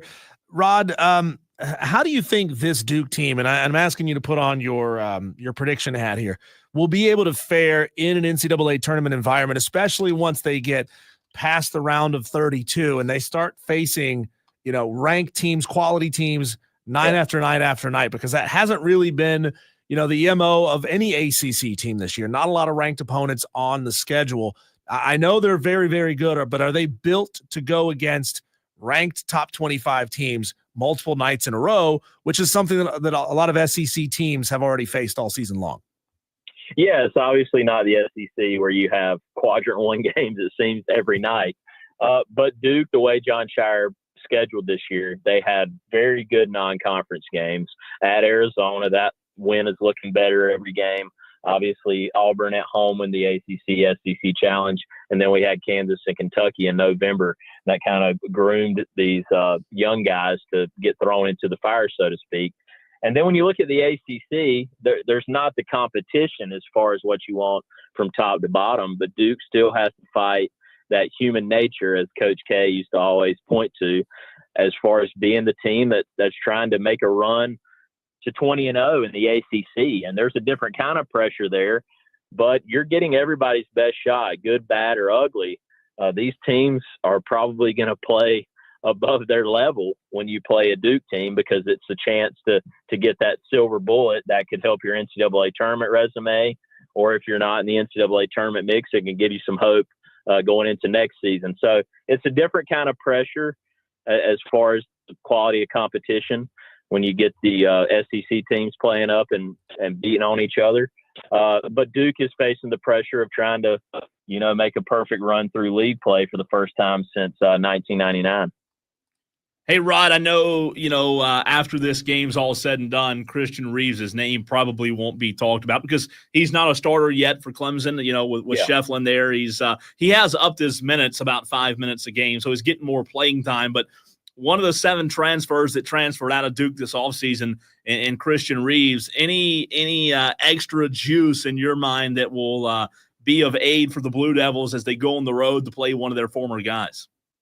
I wouldn't think so. These guys, and I said it before the Carolina game, just among the people around us, I think these guys just love playing basketball. Like, whoever it is, let's get between the lines, let's play, and let's play to our standard and do the best we can. They play very hard. So I honestly don't think they're giving much thought to Christian Reeves being on the other side of that. I'm sure there'll be some, handshakes and hugs and smiles. But once they get between the lines, man, I honestly don't think this Duke team has cared much about who's been on the other side. They just want to play to their standard and kind of keep this thing rolling into March. It's Wire to Wire with Diesel and Cole Bryson right here on the Fan Upstate. How do you think Jim Phillips is looking at, just all the national narrative about the ACC falling off, and he's seeing the SEC, a conference that traditionally had not been a power in college basketball. It was basically Kentucky and everybody else. I'm sure he's not too happy about the ACC being looked at now as a second or even a third-rate conference, top to bottom. What are his thoughts on it, and what's his plan to fix it and turn that thing back around? Yeah, that's a good question, guys, and a much better question for Jim Phillips to answer as opposed to me. But you need your big brands to deliver. And the last 2 years, Louisville obviously has hurt the rest of the ACC with just how historically bad they had been. And then you look at this year, Carolina's not playing to their standard. Miami was in the Final Four 2 years ago. and they just won their first conference game. Florida State's down. They're a former ACC champion, also always in the mix for the NCAA tournament in the Sweet 16. So they need their basketball brands to deliver, and that just hasn't happened. And then you look at the football side of it. I mean, the TV revenue and all the money the SEC brings in, that has trickled down to basketball because there's such a surplus. They got so much money to spend. You get some of these ACC transfers like Miles Kelly going to Auburn from Georgia Tech, and then Sean Padula going from Virginia Tech to Ole Miss. If there's more money in the ACC, that's where players are going to go. So the ACC has a lot to catch up on as far as trying to close that gap, but it seems the gap is getting wider as far as the revenue. We're talking to Rod Baxley of the Fayetteville Observer. Rod, kind of a double-sided question here for you. In what ways do you think on Saturday, tomorrow, that Clemson may have a little bit of an advantage? I know you talked about experience a few minutes ago. And then the other side of that is what areas do you feel best about that gives Duke the opportunity to go into Little John and get a win? Yeah, starting with Clemson, like I said, the experience. I think their path to victory is leaning on that and staying in attack mode. Try to get these Duke guys in foul trouble, starting with Kaman Malawach at the center position. It's obviously a different game when he's in the game because of what he can provide at the rim with his protection. But I think the X factor for Clemson is Chauncey Wiggins. I think in 4 of their 5 losses, he's had single-digit points. So he has to be a factor. I'm not saying he has to match Cooper Flagg. I don't think that's a realistic goal for anybody in the country aside from Janai Broome. But he needs to be a factor for Clemson to get it done against Duke. And then Duke, just do what you do. I think you need a strong start. Don't let Little John get rocking, and just play your game. Make the easy play, make the simple play. Don't try to, hit home runs every time down the court. Just single, and play to your standard. I think it should be a great game. But yeah, Duke and Clemson, I think they're on different tiers. And Duke, if they play their A game, they're probably going to beat the Tigers. But the Tigers have the home court advantage and experience on their side, so you never know. Rod, you and I both know that Kevin Keatts is a fine basketball coach, but it's been a tough road this season for NC State. Losers of 7 in a row. When you compare that to obviously the phenomenal season that they had last year, how do they get that thing turned around back there in Raleigh? And I guess this is a question we've had multiple times on this radio station. Is NC State a football school or are they a basketball school? What do they want to be? If you try to be both, if you try to be everything, you typically, fail or come up short. Yeah, that is the question every year, man. I know Dave Doran made the joke after beating Clemson last year. Hey, we're an everything school. We're not, a basketball school or a football school. But then State goes on and makes the Final Four, wins the ACC tournament. I'll always view them as a basketball school, being a basketball guy. But in reality, I think the fans care more about football, and they want football to be good. That is when they're at their most fired up. From what I've seen with growing up around here and then covering the program, they really want to be in the mix for that 12-team playoff and big-time bowl games. So I would say it is a football program. But when you look historically, it's not even close because the football program is 500 all-time, and the basketball program has won several national championships and has always been a factor when it comes in the ACC. Rod, before we let you run, we had some audio on the show earlier this week from Jay Williams. I'm sure you've heard it by now, but talking about Cooper Flagg potentially being the best freshman to ever play basketball at Duke. Your reaction to that, somebody who covers Duke basketball, was? Yeah, I'll be honest with you. I have to agree, man. And I saw Zion here. But the difference with Cooper is Zion had the highlight plays, and he was very good, don't get me wrong. You could look down and he had 20 and 15 so effortlessly. But the difference with Cooper is he covers all the bases. He does everything well, and he just plays so much harder than a lot of these superstars tend to do. He doesn't take any nights off. So that's another factor with his competitiveness being at such a different level. I have to agree with Jay. He's probably the best freshman I've seen. It might not show up as far as the highlights and and top 10 plays, but night in and night out, you know what you're getting from him. He always seems to make the right play, and he's as competitive a player as I've seen while I've been doing this and watching the game around here. And a quick follow-up to that question, what have your thoughts been on Zion as a pro and just the fact that he's been unavailable so much? You know, he was such a joyful guy to watch play basketball while at Duke, and that seems to be the complete opposite of the guy he is in New Orleans. What have your general thoughts been on that? Yeah, I mean, coming out, you knew the weight was going to be a question. And going to New Orleans, I mean, I've been to New Orleans several times, man. They've got some of the best food in the world. But you're a pro. Like, you have to treat yourself like a pro. You got to do the things that'll keep you on the court. And it doesn't seem like he's done that more times than not since he went to the NBA. Whereas he's depending on his star power and natural ability. All these guys in the NBA are good, man. You can't, you have to put in the work to stay at that level in the NBA. And I simply don't think he's done that consistently enough. But then you see him on the court, and when he is on the court, he's among, the most fun to watch players in the league. So it's been disappointing to see the roller coaster ride he's been on since being in the league. But I'm hopeful he'll be able to figure it out and get the right people in his corner to keep him on track and keep him healthy. Rod, great stuff, man. We really appreciate your time, and, have fun with that game Saturday. Should be a good one at Little John. Rod Baxley, the Fayetteville Observer, we appreciate you. Yeah, thanks, y'all. Had fun. Absolutely. You can follow him on Twitter, on X, at Rod Baxley. That's RODDBAXLEY. Give him a follow there and let him know you heard him right here on the Fan Upstate.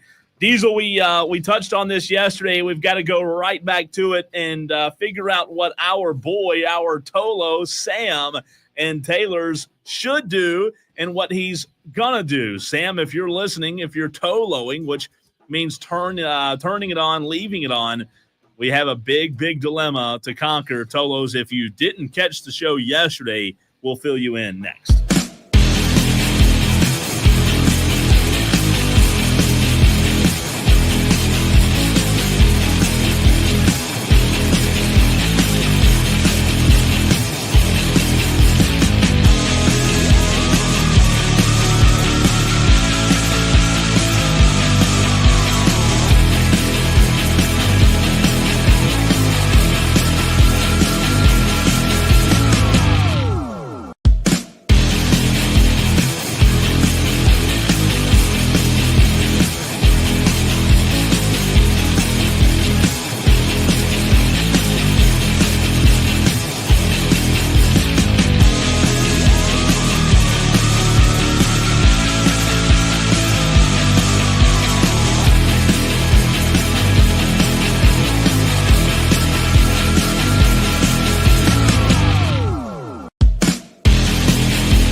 Thanks to Rod Baxley of the Fayetteville Observer for hopping on with us in the very last segment. Really good insight info on Clemson Duke tomorrow. If you missed it, download the free Odyssey app, AUDACY, and you can go back and listen to that anytime. Over 100 Tolos on the live stream. We're live on Twitter, Facebook, and YouTube. Diesel, we had Sam and Taylor's call into the show yesterday with a dilemma. And I'll tell you what, hats off to him. I don't know if he has made his decision yet. However, Sam and Taylor's, who delivers pizza here locally in the upstate in Cherrydale, he called in the show yesterday, Diesel, and let us know that it's been told to him that Papa John's, where he works in Cherrydale, has a rule, mandatory work for all drivers on Sunday. As you can imagine, Super Bowl is a busy day for pizza orders. What should Diesel, as well as the Tolos, Friday, it's Friday afternoon, right? Sunday's a-coming. It's time for Sam to make a decision. What should Sam and Taylor's do about this dilemma he's in? I mean, I get why they have mandatory work, because if they didn't make it mandatory, everyone would call out and the business would stop, right? People who are ordering pizzas during the Super Bowl, they don't want to leave their house to go get pizza. They want it brought to them. Yeah. So if you have like one delivery driver, you clearly can't send out all the pies. People get mad. They complain. They want their money back. And you might as well shut down the location for the night. If you can't deliver pizzas, you might as well not even be open.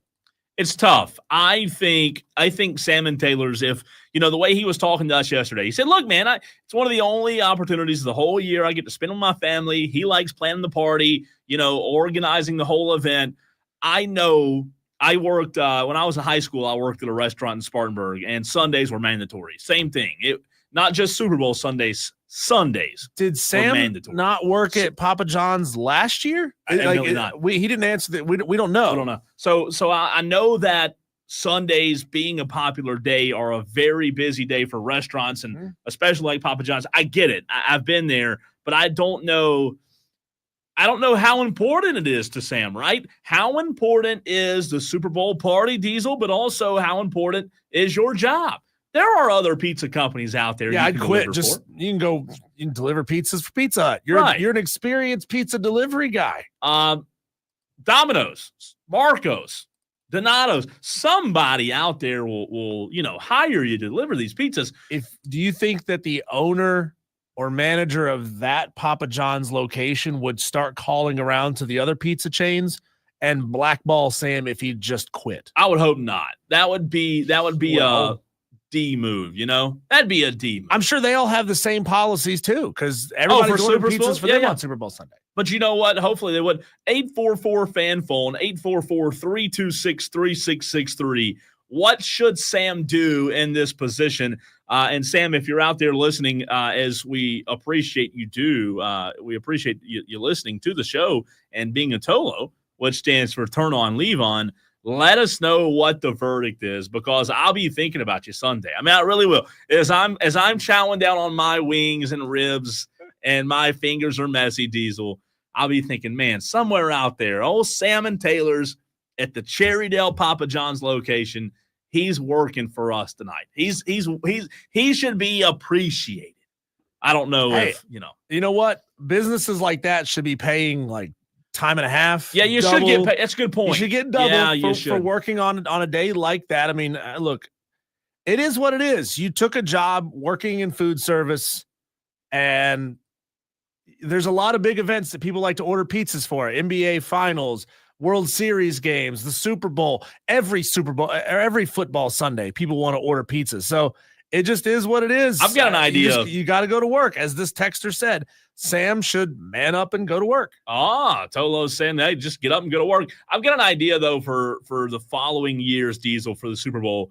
As much as people have gatherings, right? Because you're going to somebody's house. All the Tolos, I'm sure, are going to a friend's house or doing something Sunday. Next year, I want to create a Super Bowl platter that's easy to replicate.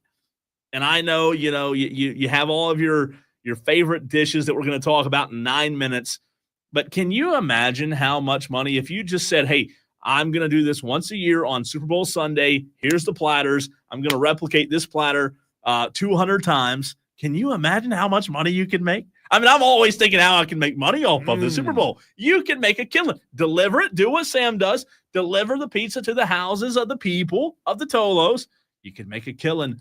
Diesel said earlier he's watching the Super Bowl at his friend's house. Let us know as the show continues what your plans are. Generally speaking, Cole, when you order a pizza, are you always delivery or do you always go pick it up? Or do you I never do delivery. You never do delivery? No. I don't either. I don't like paying for it. Eric Hines says Papa John should give Sam the day off for all the free publicity you're giving. Exactly. I mean, we've talked about him 2 days in a row. Yeah, but without a delivery driver, you got angry customers. If he gets the day off, you, the pizza eating Tolos in his area, suffer because you don't get your pies. When we come back, Cole, let's keep the food conversation going. We have the Final Four. And you want to do it in this next segment as well? The finals for the GOAT Super Bowl food dish. We'll just knock it all out in one segment. That's coming up next. 97.7 FM in Greenville, 97.1 FM in Spartanburg, and everywhere you are on the free Odyssey app.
Cole, I don't know how long ago you had lunch, but I am going to spend the next 15 minutes making you hungrier than you've ever been in your entire life.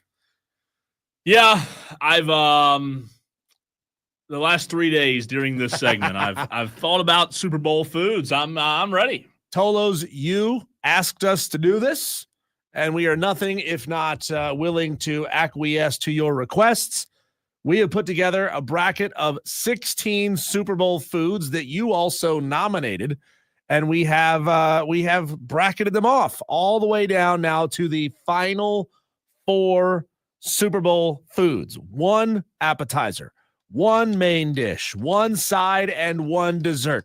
Now, again, one could say that this is the ultimate football spread. If you had just these 4 items at your Super Bowl party, you would have a very good Super Bowl party. People would come and they would have a good time, Cole. But we can't just stop there. We've got to take it to its conclusion, and we've got to find the ultimate number 1 Super Bowl food. I think I know which one is ultimately going to win this thing, Cole, but I think there's a chance. That we may have a dark horse, a 2 seed, come in and win this thing. And we have how many left? We have 4. You know what? I'm disappointed that ribs got eliminated. I know you are. I'll tell you that. But I've got my timer ready. I'm ready, Tolos. So here we go, Cole. We are down to the final 4. Rotel Cheese Dip, who defeated Little Smokies and Mozzarella Cheese Sticks to get to the final 4, against Banana Pudding out of the dessert region. Yeah. Banana Pudding took out Cookie Cake and Cherry Cheesecake to get here. So Tolos, get out your phones, get ready to text and vote. 844-326-3663. You can also comment on the stream. Which one of these absolutely must be at your Super Bowl party? Rotel Cheese Dip versus Banana Pudding. 60 seconds on the clock.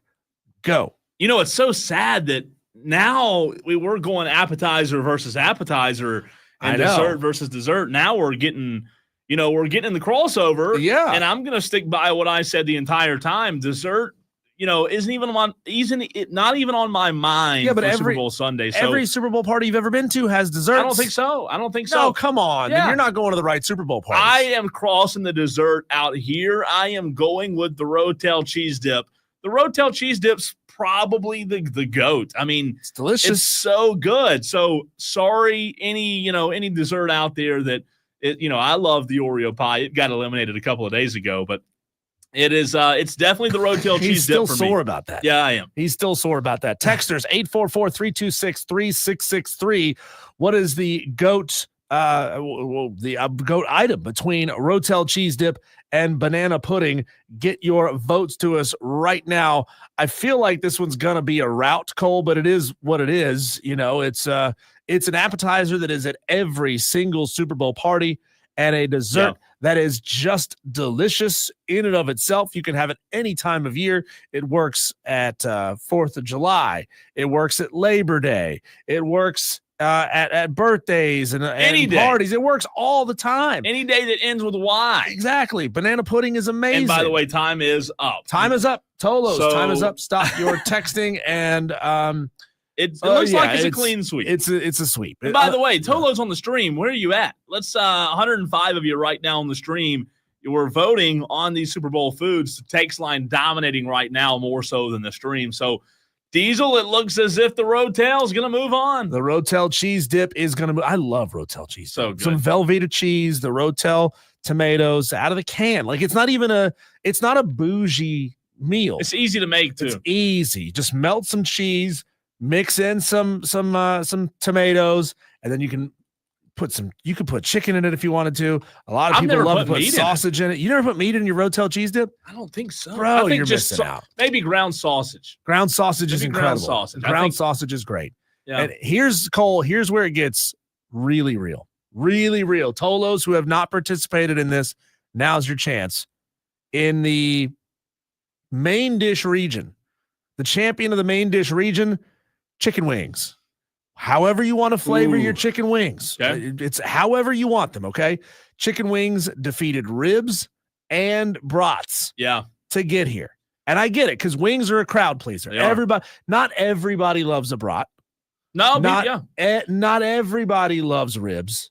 Everybody loves wings. Even the boneless wings, as people call them, which are chicken nuggets. But that's fine. There's no such thing as a boneless wing. That's totally fine. I'm fine with them. Have you ever looked at a chicken and say, "Oh, look at that boneless wing"? I thought KFC figured out how to get all the bones out of the chicken. Probably not. Hey, I like boneless wings too. I mean, I'll eat them, but I prefer the bone in. And they are going head to head with nachos. Out of the sides region, nachos defeated mac and cheese and potato skins to get here. Remember, these are nachos. You can dress them up however you want. Mentally picture nachos the way you like them. Nachos versus wings. Nachos versus wings. All right. 60 seconds on the clock. The text line is 844-326-3663 and go. We are off. Texters, let us know what has to be at your Super Bowl party. This is the one that I think maybe nachos will come from behind and win this thing. No way. I mean, think about it. Nachos. You could put like chunked chicken, beef, chorizo. You could put brisket on there. Cover it with cheese. If nachos wins cover this it with thing, man, tomatoes and lettuce and sour cream and guacamole. I'll have lost all humanity. It's so good. I'm trying to campaign and tell you why nachos are so good. I'll have lost all faith in humanity. Do you not like nachos? Are you a nacho hater? Yes, I like nachos, but nacho not hater wings. Right now. Again, Tolos, I love you, but I will lose all faith in you guys if you vote nachos. I'm voting nachos. No, I'm voting nachos. No, you're not voting nachos. Over wings. I love nachos. I love. We got 20 seconds. It's a delivery system. You scoop. That everything is glued on top. It's so good. Oh man, I just got a big old steaming plate of nachos. Just came out of the oven. 6, you can't 5, beat a nacho. 4. Yeah, you can with a wing. 3, 2, 1. Time's up. Time is up. Tolos, stop your votes.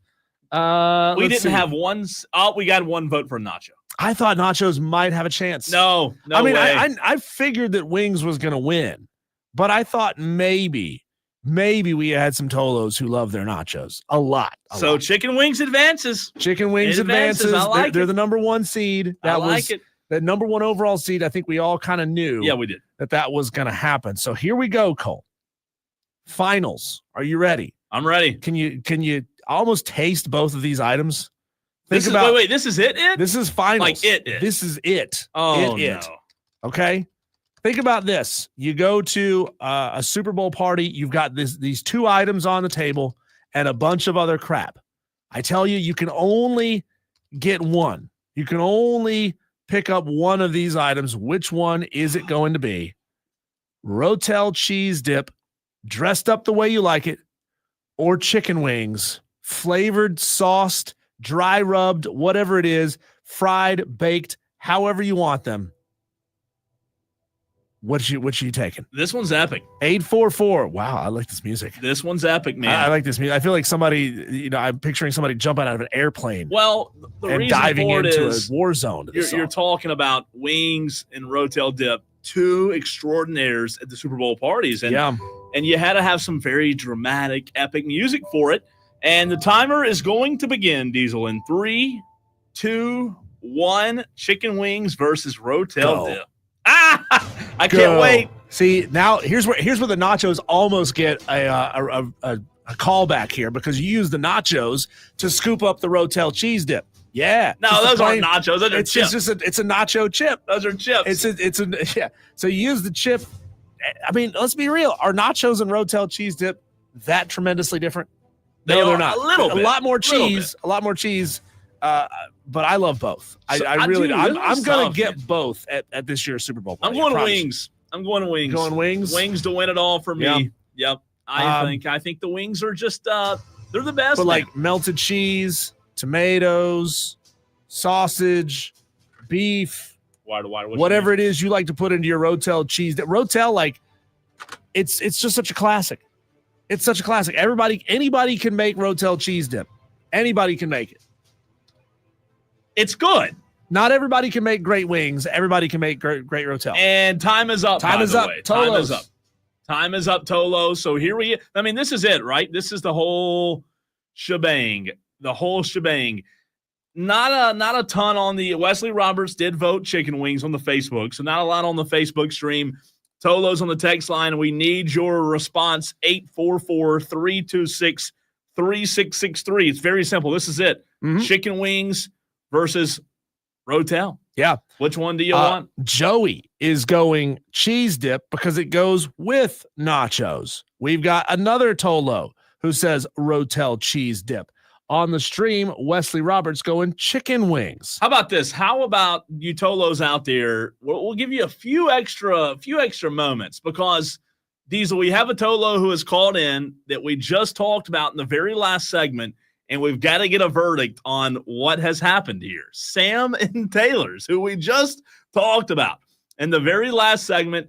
We're going to go to the phones and get Sam. While we do that, Tolos, you're going to get a little extra time to vote. Chicken wings or Rotel dip, but we've got to know the verdict on if Sam and Taylor's is going to get the day off for the Super Bowl. What's up, Sam?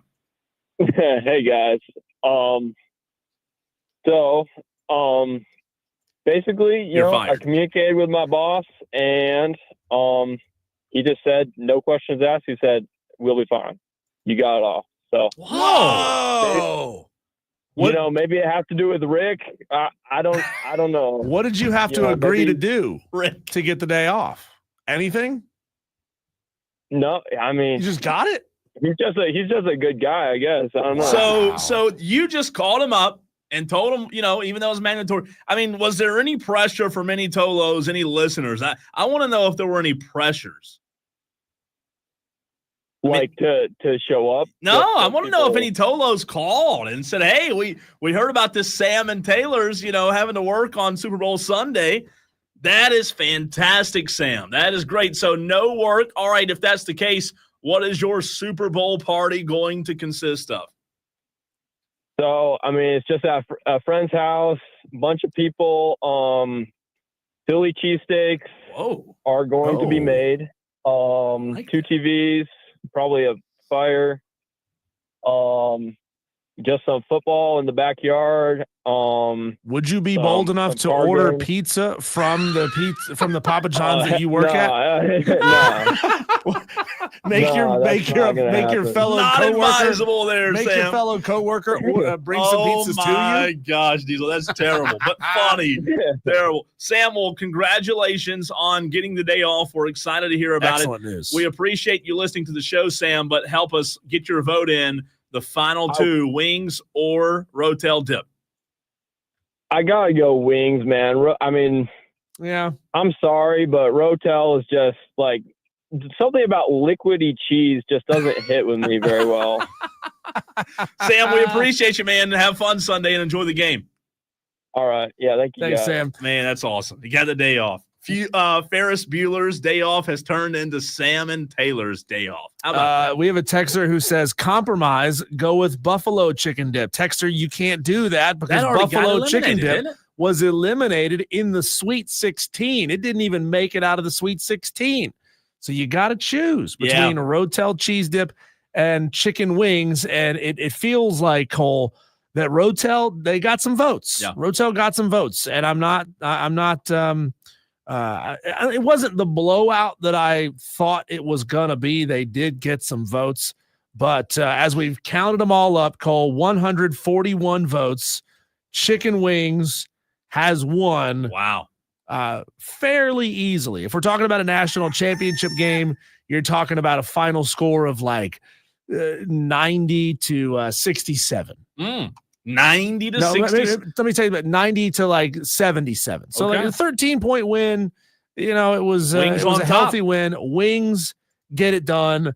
Not a surprise there. Not You a know surprise. what, though? I mean, it's not a surprise. I just thought that there might be what the Philly cheesesteak mentioned by Sam. That was one I hadn't thought of. That's Nobody a great nominated that No, one. and we opened it up for nomination, and that's a great idea too. To have Philly cheesesteaks is easy, right? You can make a lot of them.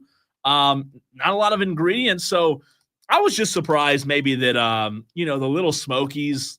I thought that You were so butthurt over Little gosh. Smokies and Oreo pie. You know what? It's a Friday night, Cole. I know you're going to watch some high school basketball after the show is over, but I also think you need to stop by an Ingles on your way either to or from the game. Get yourself some Oreo pie and Little Smokies, and then just go at home, eat it, and cry about it. You know what? I'd love to. I'm trying to eat good right now, so I can't eat the Oreo pie, but the Smokies, those things are so good. Those are not healthy for you either, Cole. Well, they're not terrible. It's better than Oreo pie. Is it, though? Yeah. Is it really? What is it? Processed? What's a hot dog Processed wiener made meat. out of? Processed, cow lips and Livers, pork hooves and noses and ears. Yeah. I mean, it's okay. You're not getting high quality meat. No, you're not getting. And then you're slathering it in barbecue But sauce. who says, hey, and grape jelly that's loaded in sugar? But who on a Super Bowl party wants high quality meat? I mean, if you get it from Ingles, it's going to be. Yeah. But, you just eat whatever's there. You eat whatever's there. Tolos, want to let you know before we run to a break that you can win a trip to Las Vegas if you have not done so already. Download the free Odyssey app, AUDACY. It is the slam dunk in Vegas with a fan upstate. Like I said, download the app. Diesel has the app on his phone. I have the app on my phone, AUDACY. Log in if you already have an account. If not, create one. It's free. Listen to the fan upstate for at least 1 hour a day to enter. One lucky winner scores round-trip airfare and accommodations for 4 in Las Vegas, plus $20,000. You can enjoy the first 2 rounds of the college basketball championships while staying at the Circa Resort and Casino, Las Vegas, premium sports viewing destination, and visit the biggest March Hoops party at Stadium Swim. Good luck in this national contest, Tolos. Diesel, we have Wings as the winner. Wings are the winner. However, let's take it a step further. If Wings are the winner, I want to know from you and the Tolos at 844-326-3663, boneless or bone-in, and then after that, what flavor? You only pick one flavor. You only get one flavor to pick right now in this particular game that we're doing. I know Wednesday in the 5 o'clock fight, we talked about some, flavor of wings. Well, it's got to be bone-in. Yeah, I agree. Now, I won't say no to a boneless wing, but I understand it's not a wing. It's just a chicken nugget. Okay, so it's a big nugget flavor wise. So we're both on the same page with our traditional wing. Flats or drums? You know what? You have to make a preference. It's okay if you like both. I've always liked drums better than flats. Me too. I think there's more meat on them, don't you? I think there's more meat on a drum. Well, and it's more work to do the flats. You got to break them. And I'll tell you what else I don't like. I don't like with the flats. Sometimes one of the bones will break, and you've got a bone in your mouth, and you've got 2 or 3 little bones everywhere, and now all of a sudden you're trying to figure out, if you're choking on chicken bones or not. No, I'll eat them. I like the flats, but I prefer the drums. The drums are the way to go, man. Texter says, this is Cadillac, bone-in honey jalapeno. Ooh. I don't know if I've had that. Panther Boy says bone-in teriyaki. Teriyaki's great. Teriyaki's good, man. Thai chicken wings are great. Yep. The sesame seeds and stuff. Yep. The one wing sauce that you can keep away from me, Cole, and this is blasphemy, I understand, buffalo. You can keep buffalo wings away from me. Buffalo. Don't want them. Don't even bother putting them on my plate. But I want something a little spicier. I want like a habanero dry rub.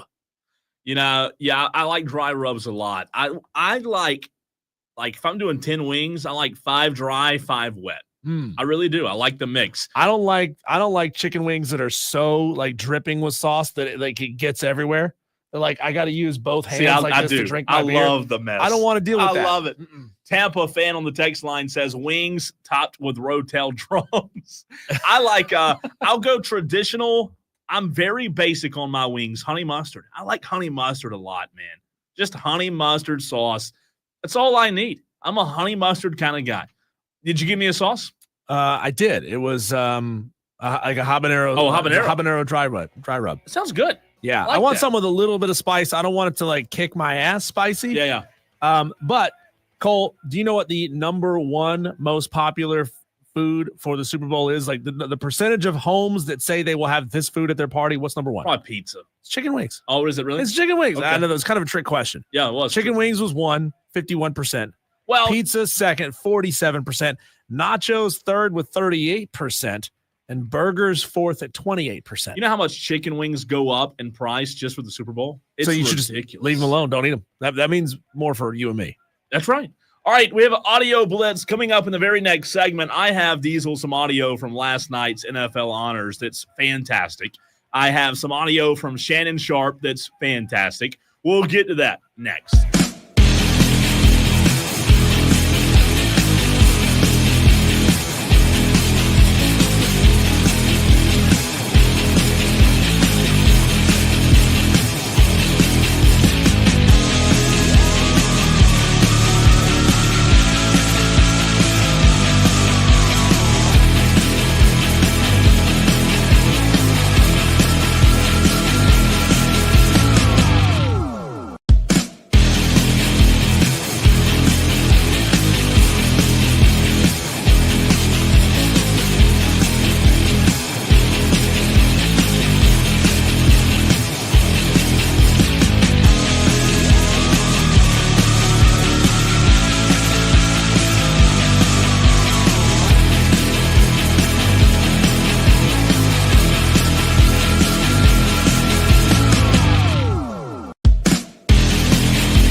Some of the best audio that you might hear this week.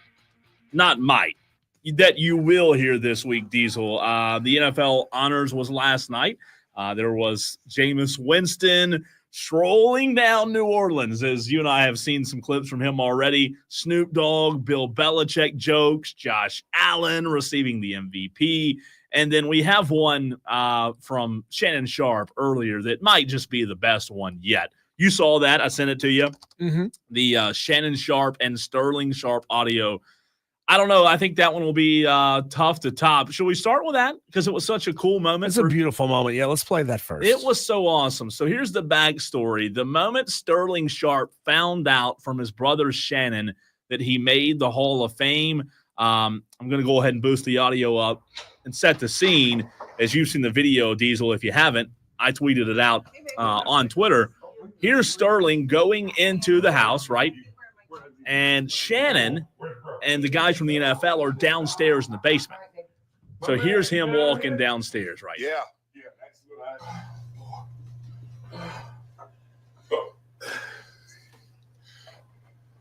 He's just paused and what y'all got going on here? Welcome, bro. To your house. Pro Football Hall of Fame, class of 2025.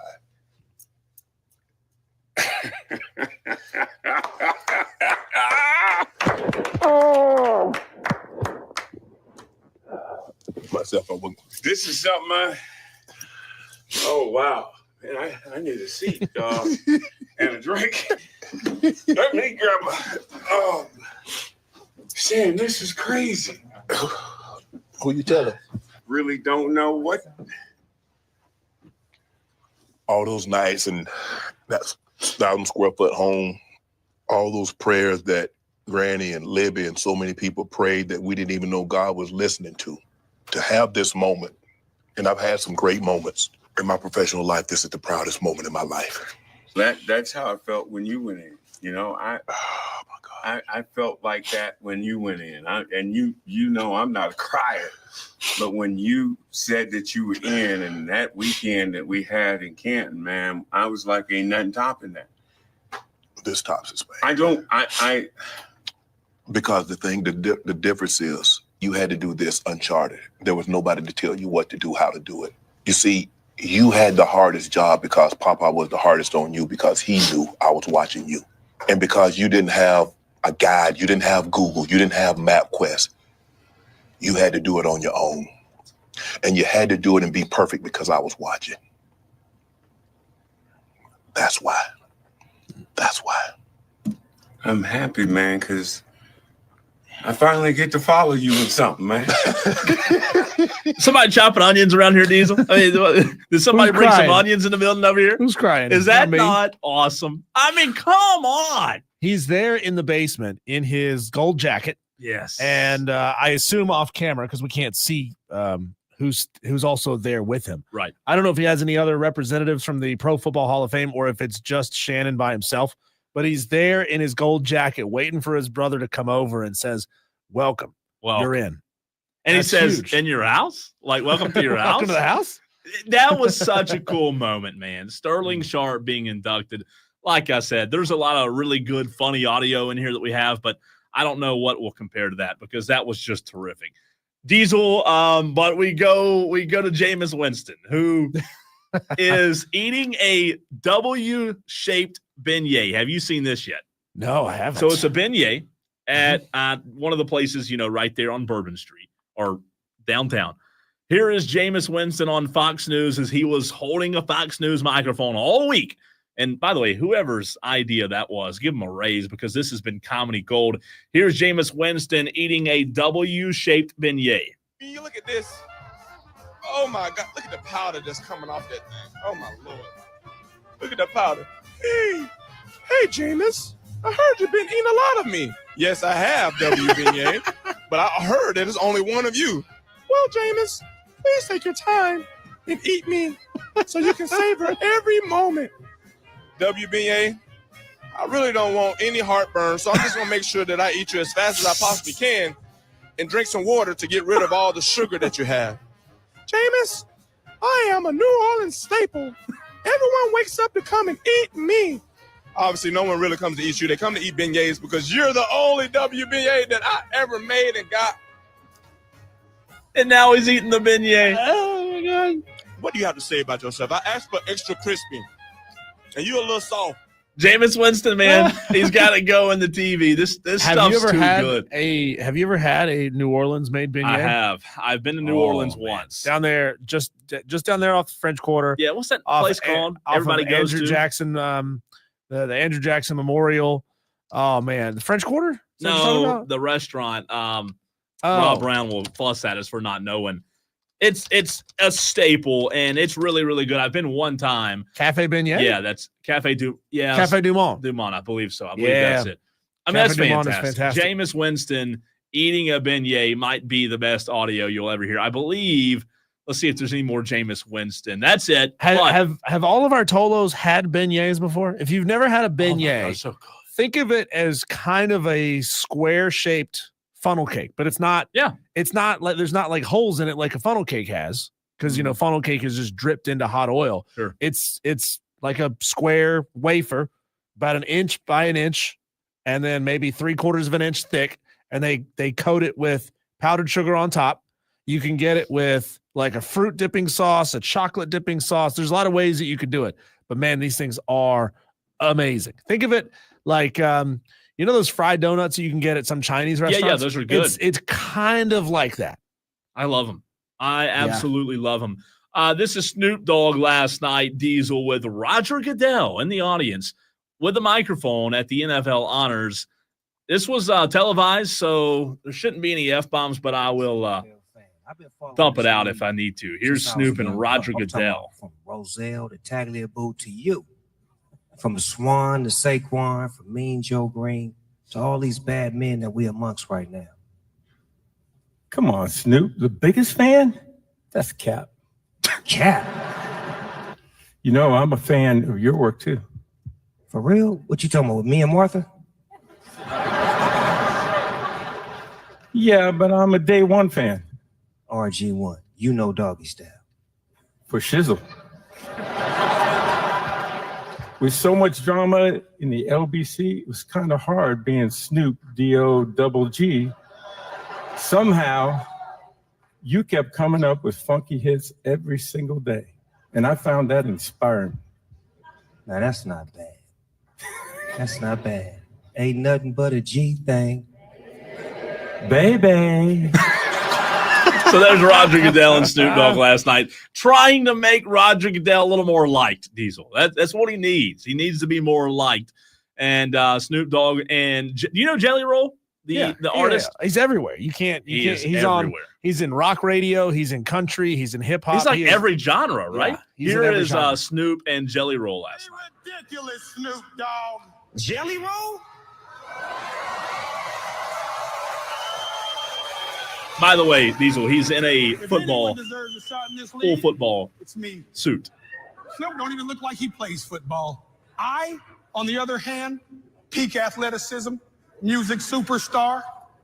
One could say I'm Travis and Taylor in the same pair of britches. Please. I'm Travis and Taylor. You're Romo and Jessica at best. But you got a little O-line in you, though. I see the O-line. O-line? I want to play running back. Running back? I could see that. You're like a double-decker Jerome Bettis wrapped in a Post Malone wrapper. I'm going to change the position forever. Forget the tush-push. Your team needs the jelly belly. Yeah, that's why I just come in and roll over everybody like a log. Like water off a duck's butt. I like that. I guess you could play for the Raiders. It's about time they had a player with as many face tattoos as they fans.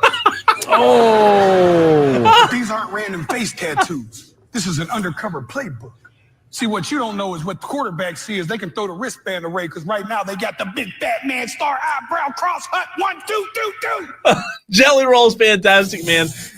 Snoop making jokes. And then, last night was Bill Belichick's girlfriend, Diesel, being introduced. She's like, what, 19 years old? She's 25. Okay, sorry, 25. Snoop did take a shot at her, though. Football fan for a long, long time. I mean, I remember back when the Cowboys was good. Oh.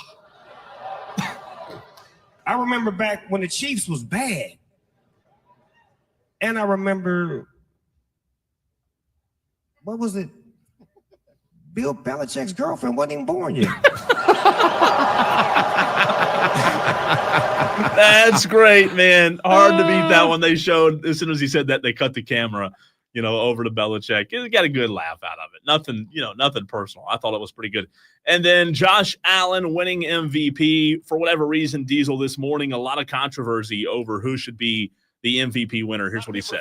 I know I'm going to forget a few, so I apologize in advance. I'd like to thank God, first and foremost, for allowing me to be here today. I'd like to acknowledge the other nominees, Jared, Joe, Saquon, Lamar, all had great seasons and all could be standing here today, and you guys would be deserving of it. So you guys are true stewards of the game. I look up to you guys. I admire you guys. I just look forward to sharing the gridiron in the future with you guys, too. I'd like to thank the Bills organization, Terry and Kim Pagula, Brandon Bean, Sean McDermott. Thank you guys for drafting me 7.5 years ago. Feels just like yesterday. It really does. And I know this is an individual award and it says most valuable player on it, but I think it's derived from team success. And I love my team. D-Dog, thank you for presenting. I really appreciate it. We got such a great locker room in Buffalo. And it takes everybody from the equipment staff to the training room, to the strength staff, to Slick Rick in the mail room, to the cafeteria upstairs. Like It truly takes everybody to have team success, and I'm so fortunate to be a part of a great organization. I'd like to thank Joel and LaVon, my parents, who in my 20-plus years of playing football, going down to Pop Warner, I bet you they've missed maybe 15 games in their entire life. They are so dedicated to supporting me and my favorite teammates, who are my sister, my brother, and my little sister, Nicola, Jason, and McKenna. Thank you guys for all the support, all the time, money, energy wasted growing up, from going from meet to game to practice every day. I love you guys. I know you take a lot of pride in this as well. And last but not least, my fiance, Haley, who you've been my rock. You are my best friend. I would not be standing on the stage if it weren't for you. So with that being said, be good, do good. God bless, and go Bills. You know, he better hold that trophy tight, Diesel, because it might be the only trophy he ever holds. Oh, you know? I'm just saying. He can't win a Super Bowl. He can't beat Patrick Mahomes. So you better take that MVP trophy and hold it tight. Keep it shined up. Put it on the, the dresser right there in your room. Look at it every single day. We do have one of our Tolos on the phone lines before we run to a break and get to our daily wires. Tom in Somerville wants to chime in on the conversation. Tom, it's been a week or two since we've heard from you. We didn't know if you, ran out of minutes on your phone or things got, tough down there in Somerville. But what's up, man? Hey, guys. Yeah, just been, trying to make a buck. It's been a busy few weeks, but I got to say this. It is a great time to be a sports fan. You know why? We get the Super Bowl this weekend. We get college baseball back in action next weekend. And soon enough, we'll be talking NCAA tournament. And then, of course, right around the corner, we get the Shane Beamer and the Gamecocks back on the football field. And I did get to listen to some yesterday. I forget his name, but, man, he had me ready to stand on the front line and fight for the United States of America after his comments about our current president. So I am as happy as I've been in a long time, because the Gamecocks are good at football. They're going to be good at basketball. We own Clemson. The state is ours. Gamecock fans should be happy. Sterling Sharp is in the Hall of Fame. We got a Hall of Famer. What better time to be a South Carolina Gamecock? Woo! I feel like you needed the woo on the end of that, right? I thought you were going to do a little cock-a-doodle-doo at the end of that, Tom. Yeah, Tom. Where's your best cock-a-doodle-doo? Cock-a-doodle-doo! That's great stuff. Tom, how are you going to be watching the Super Bowl, brother? Are you going to be at your house, somebody else's house? You going out? What are you doing? Well, I did not win the argument to move dinner up. Oh, that's right. That's right. So what are you doing? So you're going to a nice restaurant for his birthday, for your birthday, and you said that you thought you might be able to get out of there by halftime. What's your plan for after halftime? What if your wife takes you home on your birthday and says, Thomas, it's time. We're doing this right now during the second half? Well, Diesel, that shouldn't take very long, so I should be able to see the end of the game.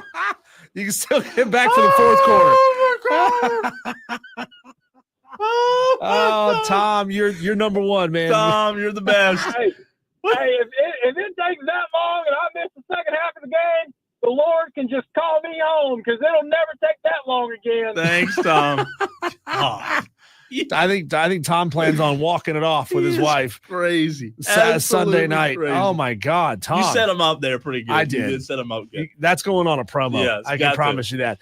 And good thing is he lives in Somerville, so his wife won't hear the promo unless he grabs it and plays it for her. Unless she's listening on the Odyssey app, and unless she's into that kind of thing. Right. And we all have our crosses to bear and our axes to grind. When we come back, Cole, let's see what else is going on out there in the sports world. Our Daily Wires coming up next.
We've talked Super Bowl. We've talked college basketball this weekend. Cole, there's so much going on out there in the sports world. It's hard to get to everything. So we have this segment every day called our Daily Wires. This is the buzz happening in the sports world. Tight end Antonio Gates, cornerback Eric Allen, and defensive end Jared Allen and wide receiver Sterling Sharp are the newest members of the Pro Football Hall of Fame and will be inducted August 2nd in Canton, Ohio. It's the smallest class since 2005.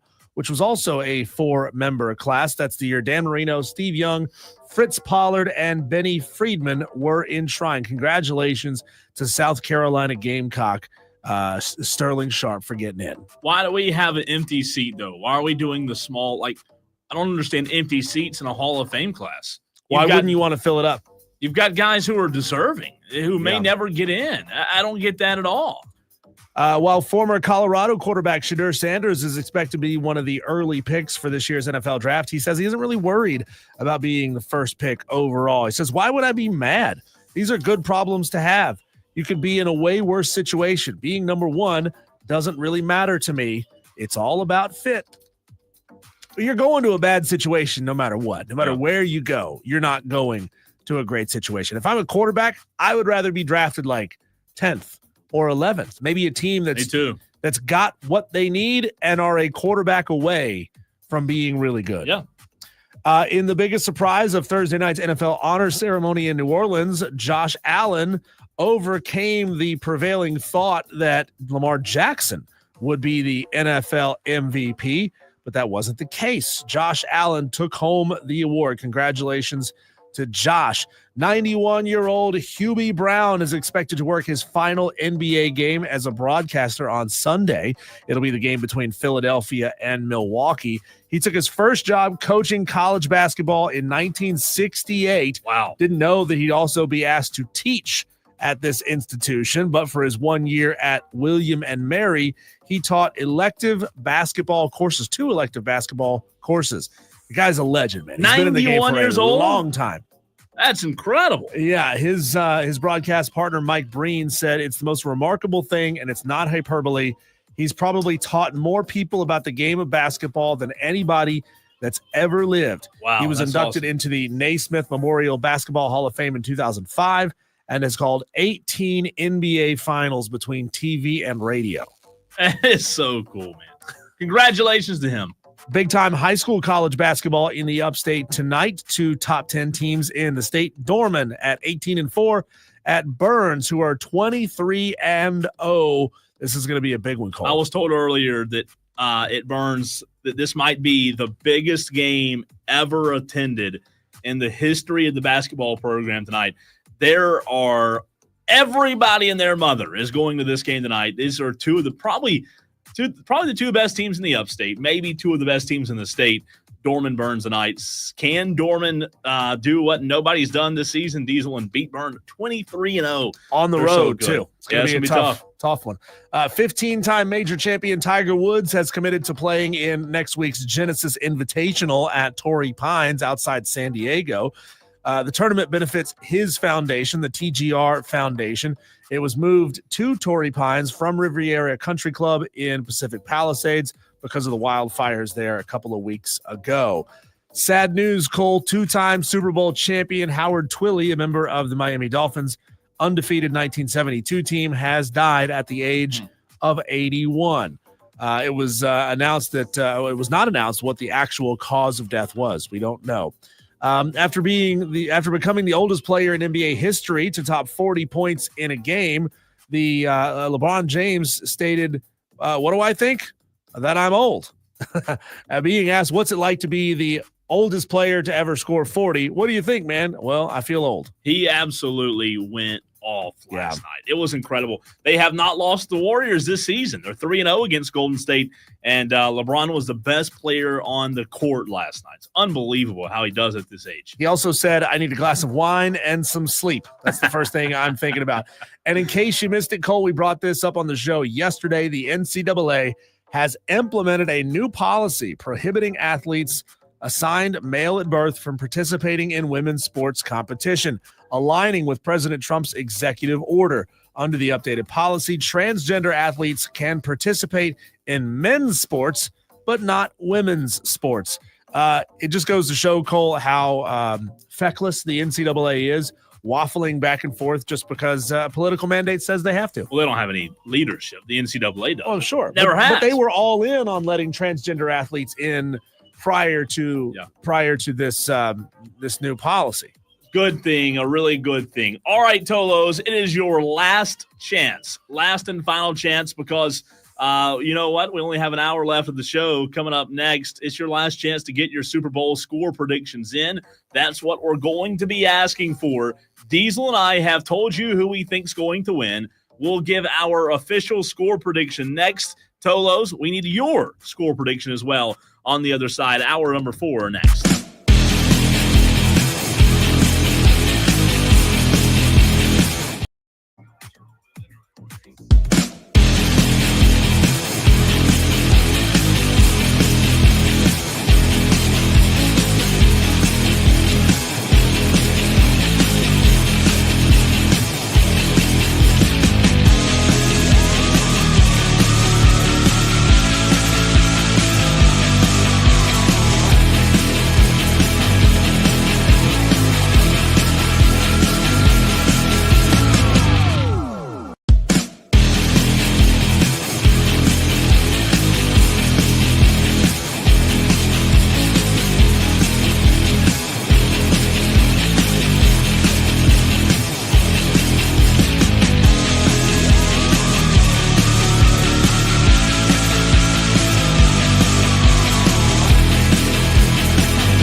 Tolos, we need you. We need your participation. What is a Tolo? If you just tuned in, like Jacob did, stands for turn on, leave on. That's what you are.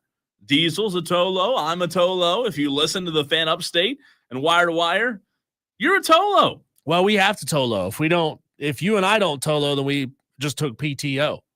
Yeah, I like PTO though. I'm not gonna lie to you. PTO is pretty nice. Tolo, PTO. I like it. Tolos, we look. This is the last chance for you to sound smart, because that's why everybody makes score predictions, right? They want to sound like they know what they're talking about. So we're gonna fall victim of that in this very segment. We have told you, Diesel and I, he's Diesel, I'm Cole Bryson. We told you who we're picking in the Super Bowl, but we're going to tell you what the score is going to be in this segment. We also want your score prediction. It's very simple. 844-326-3663 is the number to save in your phone. That's 844-FAN-PHONE, FANFONE.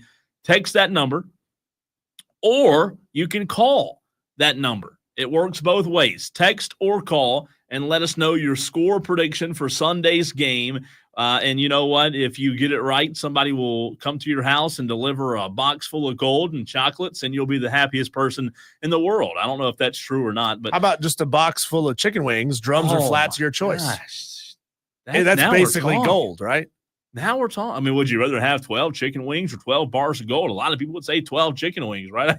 Jacob found us on YouTube, and he says he's going to be listening to us every day Let's after he gets go. off work. Right on. Let's go, Jacob. New Tolo. He's got a Carolina Panthers player, I believe, in his profile picture. Might be a Panther fan. So let us know, Tolos out there, it's 6 o'clock. You are making your way to whatever you're doing tonight. I don't know what your Friday night consists of. Diesel, you going out tonight? Got big plans? No, I'm going right back to the house. That's we're good. eating take and bake pizza and drinking beer. Take and bake. I don't know. It's like you buy it from the store. The pizza's already made, but it's not been baked. So it's I like that. It's a pre-baked dough, but It's you frozen? got sauce. No, it's not frozen. It's been refrigerated, but sausage and pepperoni and veggies. I love pizza. Good stuff. Love pizza. It's also because we're lazy and cheap. Well, and there's don't nothing wrong with that. People who hate on frozen pizza, man. I love frozen pizza. Frozen pizza is incredible. I mean, DiGiorno is overrated. DiGiorno, it's okay. I'm not a fan, but it's not all that everybody always makes it out to be. My favorite frozen pizza is the small ones in the red wrapper. I grew up eating those. The ones with the little like perfectly square ham on it? Yes. Oh, see, of course you have a palate of a 10-year-old. Yes. Of course you like those. What are those? What I don't even think there is a brand name. Totino's. It's Totino's. Oh, I figured it was just have like Chinese symbols on it. No, the Totino's party pizza. I love good, man. Red Baron pizzas are good. They're really good. I've never had a Red Baron. We'll tell you what's actually the best one. My all-time favorite, Screamin' Sicilian. You can't beat a Screamin' Sicilian pizza. I don't know why people, for whatever reason, act like frozen pizza is a bad thing. You can't get, as long as it's not a cauliflower pizza. Yeah, Dan B will have a problem with that. Dan B has a problem. I hadn't seen Dan B on the stream today. Yeah, where you been, Daniel? DB, what's up, man? Where you at? I'm gonna text him right now. Say wellness check. Where you at? Yeah, wellness check. DB, Madcraft, Tolos, where you at, man? All right, one texter has already gotten in, which is fantastic. Let's see. This is from the 346. Joey, I'm sorry, I just saw your name, Joey. Joey says 40-38. Hashtag fly, Eagles fly. My wife made me say that. So is your wife a Philadelphia fan? That'd be maybe y'all split, what do you call it, house divided? Diesel, you and I have both said who we're picking. Yep. I'm taking the Chiefs. You're taking the Chiefs. I'm taking the Eagles. I bet against Mahomes like 4 times this year. I'm going to do it again. I don't know if it's smart or not, but I'm going to do it again. I think the Philadelphia Eagles on Sunday score 30 points. I'll say it again. The Philadelphia Eagles on Sunday will score 30 points. 30. That is 3 touchdowns and 3 field goals is how I get to 30. 6 scoring drives? Yep. Come on, man. Yep. I think they're going to score 30 points. I think the Kansas City Chiefs will score I'm kidding. Just kidding. 24 points. I'm going 30-24.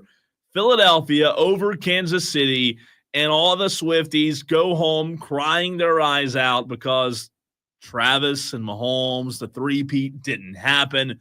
30-24 is my official score prediction. Diesel, tell me I'm wrong here.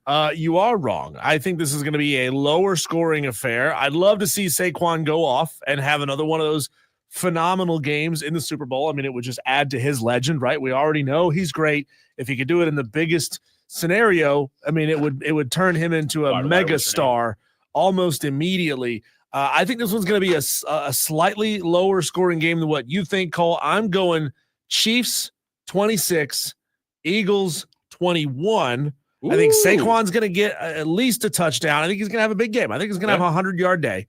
But I'm going to say Saquon goes over 100, gets a touchdown, and maybe I'm going to call it a come from behind, go ahead score late in the game. I don't know if it's going to be. I will throw up. I don't want to see that. You don't bet against Patrick Mahomes under 5 minutes to play in the ball. They'll move it down the field so effortlessly, it makes you say the refs have got to be cheating for them. Dewey texts into the show and says, Chiefs 36, Eagles 30. Scotty from BMW, 27-30 the Chiefs. I wish it was the Eagles, but you can't bet against Patrick Mahomes. So Scotty's going 30-27. Text that Joey says she's a big Eagles fan, talking about his wife, but he wants to see the three-peat. Let's go to Jacob on the phone lines. 844 fan phone. What's up, Jacob?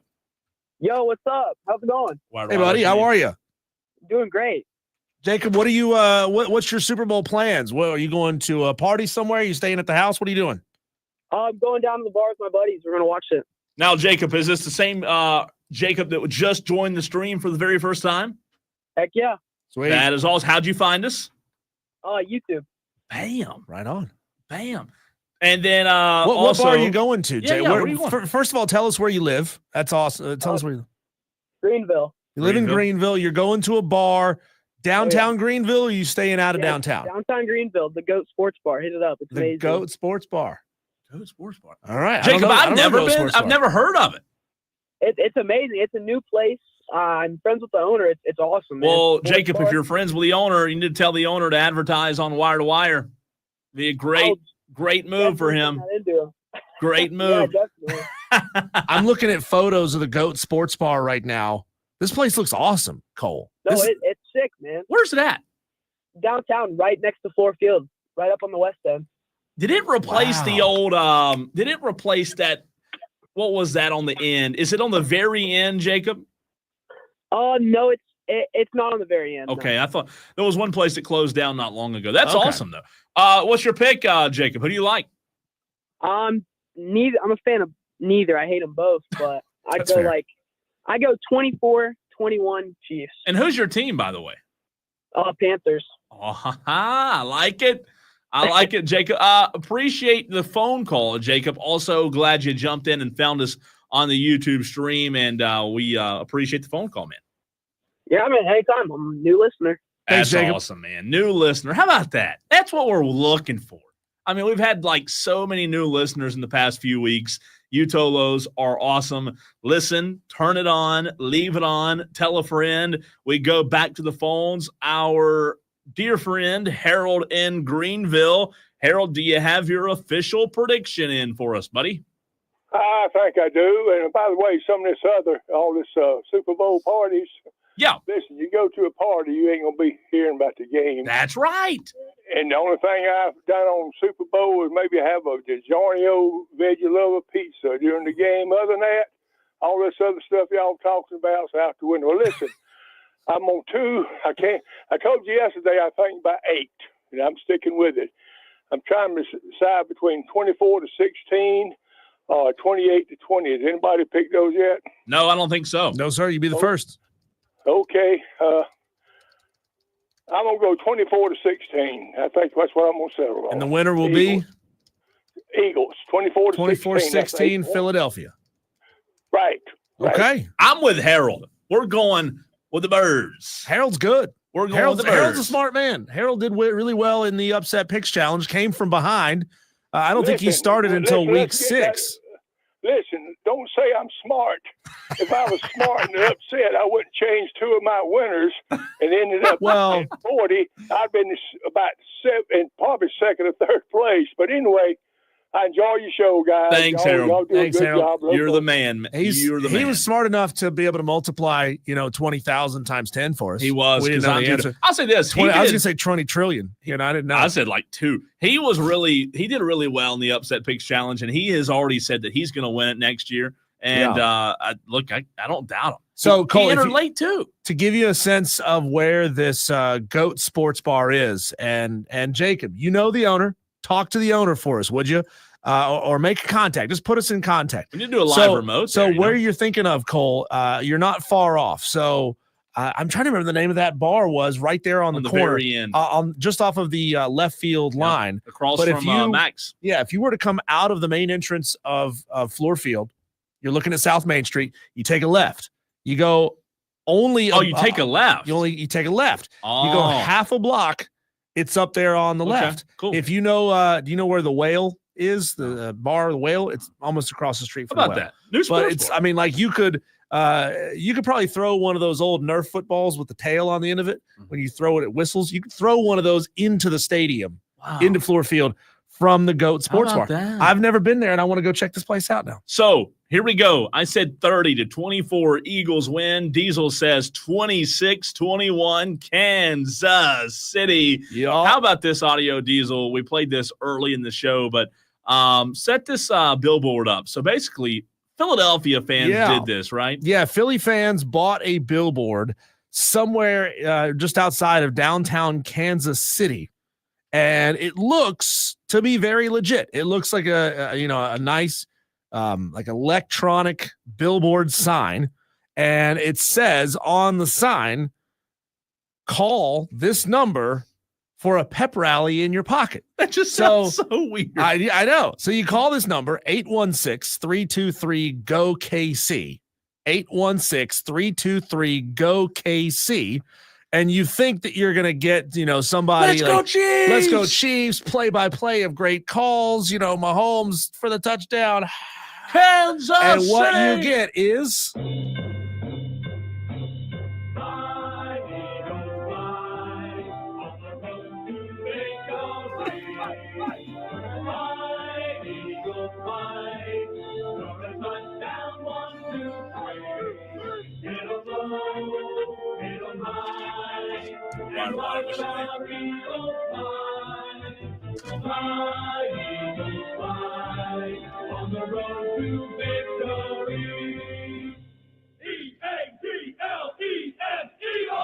EGLSES. That's right. Eagles. The mayor should have done it. They should have let the mayor do it, right? Just play the song. You don't have to have your mic on. I hate the Philadelphia Eagles, but that's so great.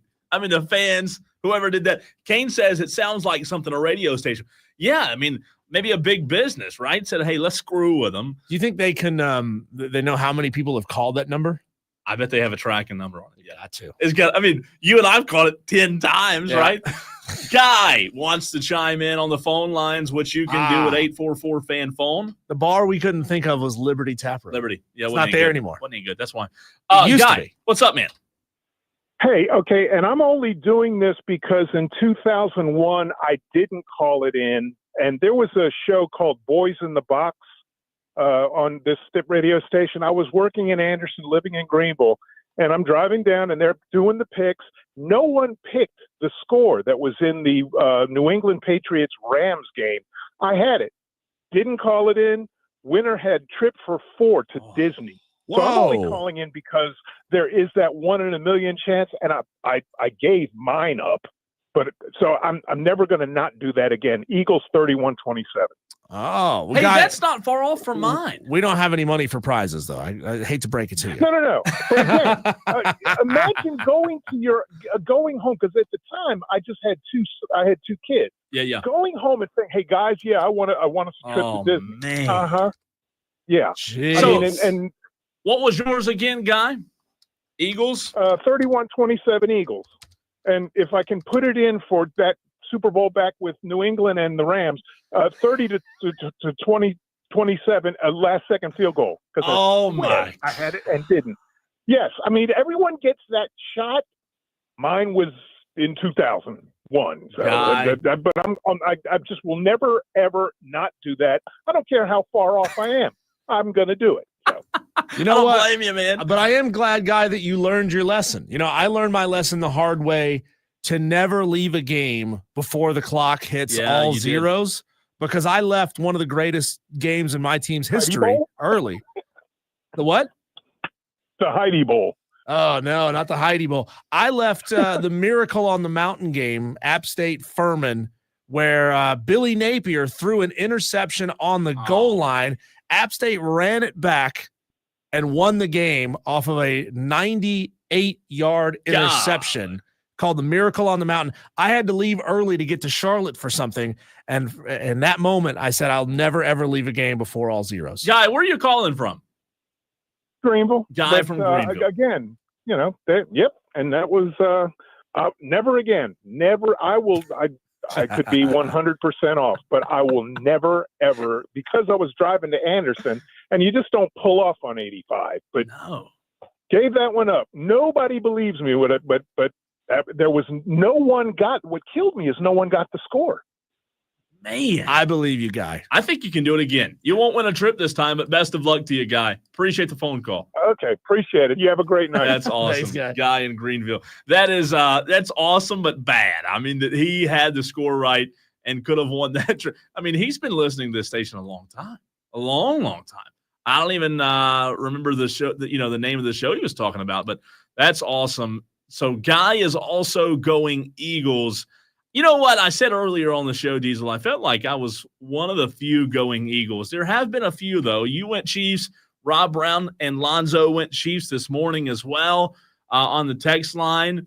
Dewey went Chiefs. Scotty from BMW goes Chiefs. Joey, his wife made him. His wife made him put Eagles fly there. Brandon Burnett says Eagles win 34-24. How about that? Wow. Not too far off from my pick either there, Brandon Burnett. Appreciate you listening to the show.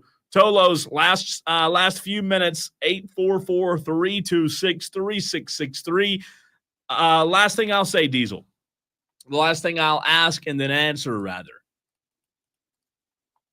Sunday, Super Bowl kicks off at 6:30. Mm-hmm. If I told you, we hadn't talked about this yet this week.